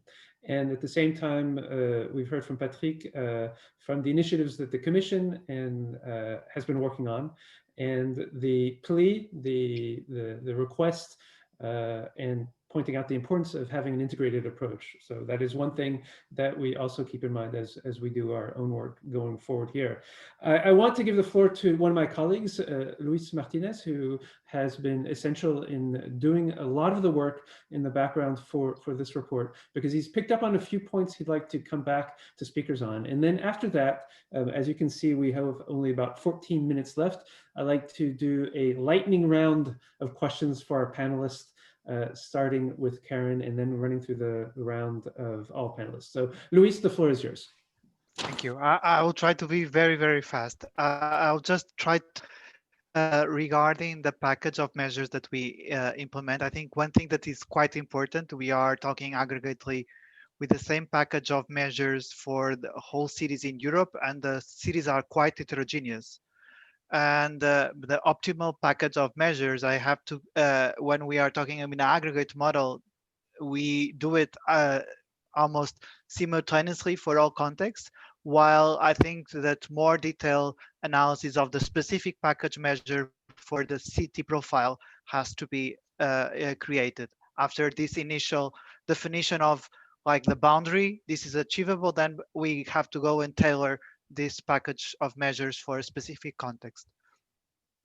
Another thing that I would like to address is the backcasting, which is quite interesting, but from a methodological perspective, but I think it's quite difficult for a political action. While if we need to do backcasting, we may reach just a situation that we are not able to find a policy that will lead to that gap that we are still having. And this is a problem, because if we go in the forward looking with the measures that we know and what we are assessing, we can see, okay, maybe it needed an innovation to happen in the future, that because we are not able to grasp to meet that gap still. But if we are doing backcasting, we don't know, and this can be met in a different year, and we are not still aware of all the services and all the detail context that will happen. We have to see, for example, 2020, no one was forecasting this, and this has a huge impact in our lives. Then that's, for me, it's a little bit the backcasting is it's an interesting methodological assessment. I think it's difficult for the political takeaways sometimes. The other thing is on regarding the commute time balance. I would have to say that it tends to be more or less stable over time, because although we are reducing speeds on operation, as we are reducing waiting times and access times and the uncertainty of travel, the customer, the time experience on traveling is approximately stable over time. This is one thing that is also important to say. It's not the traveling time. Okay, the onboard time maybe can be compensated, but the whole travel time experience is stable. Then regarding modal split, I think it's one thing that's important. We observe a stability or a decrease of public transport, but it's the traditional public transport, because bus is being partially replaced by on-demand buses that are putting in another basket of the modes. If we sum both, I think it's more comparable, let's say like this. And I think it's important to have this in mind. One thing that is important, just one thing that it was raised from Alexander, and also from Sophie Ponte, the assessment of combined models from freight and passengers will require always a very detailed model, a network model. And we are here doing a policy analysis model that is more aggregate, the stock and flow model.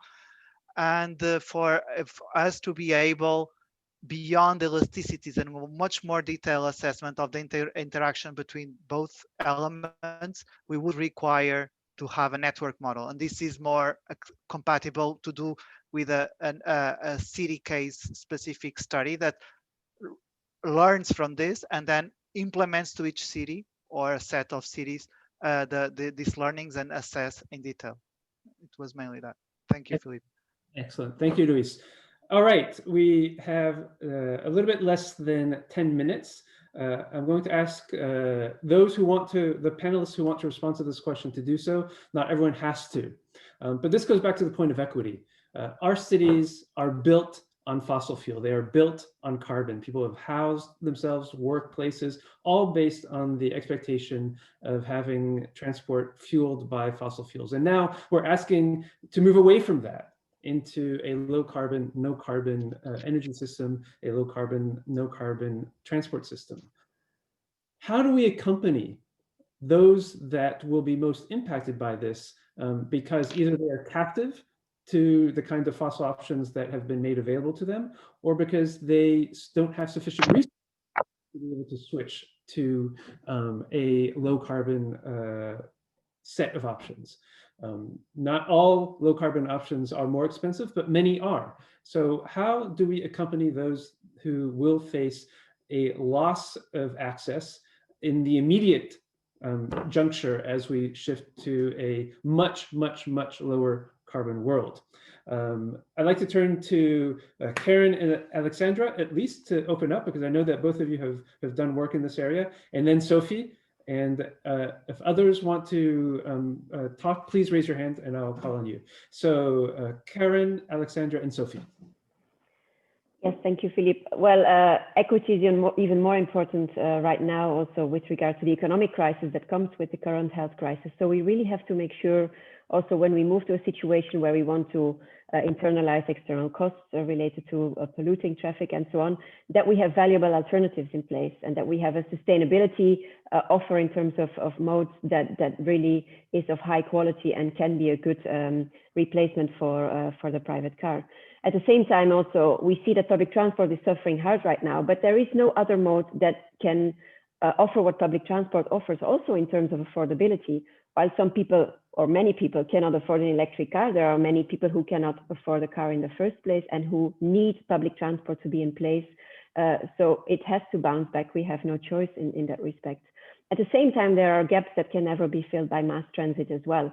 And that's why we're also advocating for this better integration between public transport and shared mobility modes to make sure that these gaps can be filled by those modes. At the same time, we see that those modes are very expensive. They're living off their venture capital, and already in that situation where they don't have to make profit just yet, they're very expensive and can never become part of people's daily commutes, for example, unless you are very wealthy.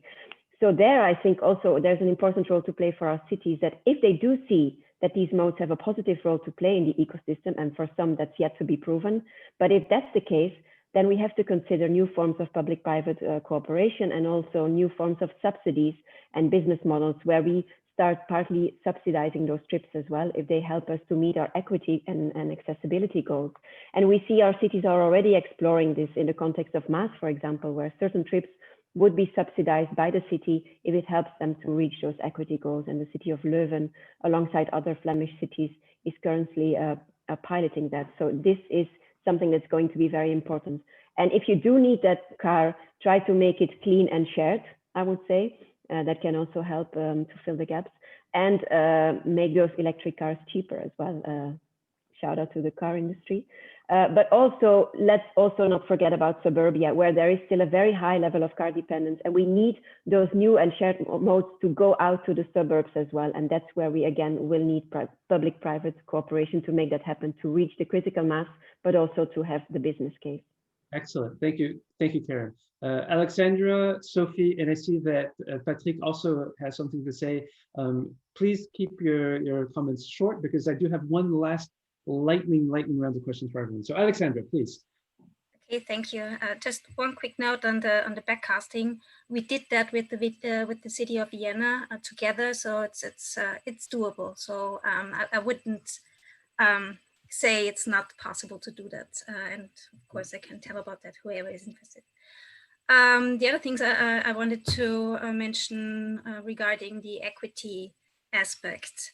I again would like to mention the mobility budget concept here, because in the project that we are doing here on this issue, we explicitly puts emphasis on equity in there. So the idea of a carbon budget, individual carbon budgets or mobility budgets, includes also a fair distribution of allowances. So not everybody gets the same level of allowances, but we would also, and we are going to work on that in a future study, in a European study, on a fair distribution key, so to say, taking into account the financial background or the spatial situation, the accessibility around the living space, social situation, and so on. So it's really, that's going to be the hardest part, getting this distribution key so that everybody feels it is fair for them. Doesn't have to be necessarily objectively fair, but they have to feel it is fair. And if people are then provided with allowance of mobility points, they can also define themselves what they need, and they can also communicate it to the decision makers. We need that to get along with the limited budget that we have. So this would also trigger new innovations. It would also trigger spatial relocations of facilities, for example, because people already have these limits. We need to act within these limits. And I think this is a perspective we need to take, also following a backcasting pathway, if we take the goals serious and we really want to achieve them. Excellent, thank you. Sophie. I'll be very quick. There's a famous saying, don't put the horse before the cart, and it must have been invented before 1911, when there were still more horses than cars on the road. But to translate it to today, don't put the vehicle before the mobility access. It is equity first. It's about giving people equal rights to access to mobility, like the transport to get them, but also to goods, so that the freight access is equally important. And so I'm worried about the direction going like, oh, let's decarbonize transport, and then we'll work out the equity problem, because then it's not going to happen. And the rich and famous are going to get first their autonomous Rolls Royce, and then later we might maybe get to the poor. It has to be the other way around. So vehicle, don't put the vehicle before the mobility access is the main point I want to make. Make the equity issue first, and then say, and how. With equity or mobility access, how are we now going to make that decarbonized, but not the other way around? Excellent. That's my word of caution. Thanks. Excellent point. Patrick. Yes, very quickly indeed. I just want to mention that in the new EU strategy for sustainable and smart mobility, there is a dedicated flagship or priority on making mobility fair and just for all. So it's clearly highest priority that is presented by the Commission on that. I've seen that you have included gender balance in your analysis, which is very good. Something maybe you could look at as well, and which is quite important, is to look at other elements related to vulnerable road users, and in particular with people with reduced mobility. I think that would add value to that. And very quickly, another element is related to the implementation of urban vehicle access regulation, what we call UVAR in our jargon. I think this was introduced clearly in our urban mobility package, following the white paper on transport to tackle air quality and congestion, etc. But we have to be careful that there are indeed different type of UVAR systems, but this system can be discriminatory, favoring the rich at the detriment of the poorest. So we can see really differences between different cities in Europe. So and this is an element to be taken into account. Thank you. Excellent, Patrick. And I'd just like to add on the equity aspect to consider also the elderly and the quite young children as well, because how they experience cities are also going to be impacted by many of these policies. All right, now we've reached the end of our allotted time. I do have one last question for all the panelists and all the presenters, and that is based on the two scenarios that we've described, the current ambition and the high ambition scenario. And my question to you is, in your city, are you optimistic that you will achieve, or the city will achieve rather, the current ambition scenario by 2050, and then the high ambition scenario by 2050? Two-word answer. It can be yes, yes, it can be no, no, it can be yes, maybe. What is your optimism level on achieving current ambition versus the high ambition scenario in 2050? Alexandra, I've called on you first many times. I'm doing it again. What's your assessment? In Vienna? In Vienna, yes, yes, and even even higher ambitions. Okay. Because we work. The bar has been set high. Karen, in your city? So that would be Leuven, yes, and yes, absolutely. All right, we're starting off well. Sophie? Amsterdam, yes, and yes, with capital letters. All right. Philip? Where I'm from, so London, not where I live, yes. And that's current ambition and high ambition? Philip, that was for current ambition and high ambition? Yes to both? Indeed. Okay, perfect. Francois? In Geneva, in the big area, I mean, crossing both sides of the borders, France and Switzerland. Current ambition, probably high ambition. I'm a bit more skeptic. And you're French like me, so we're also more skeptical anyway. Dominique? I am in Paris and we want to do it, so yes and yes, but first we must help public transport to recover from the COVID crisis. Excellent. And Patrick? Okay, I am from Paris but live in Brussels, so I will give the example of Brussels, which was not given yes. I wanted to say yes for the first one, and I hope yes for the second one. I think the COVID crisis has pushed a lot of new developments in terms of cycling, for example, in the city of Brussels, which tend to be optimistic. Thank you. The last word will go to our other two presenters. Mallory? Well, I live in Paris, so it has already been addressed, but I think the current ambition is on track. The detail of the high ambition, I mean, you have a whole set of measures, so most of the measures could be reachable, but I'm not 100% sure that all of them would be met. You two are also French. So, and finally, John. Yeah, I'm also in Paris, so that's been talked about a bit, but if we look outside of Paris, where I was before in the US, a lot of that looks less likely, I would say. All right.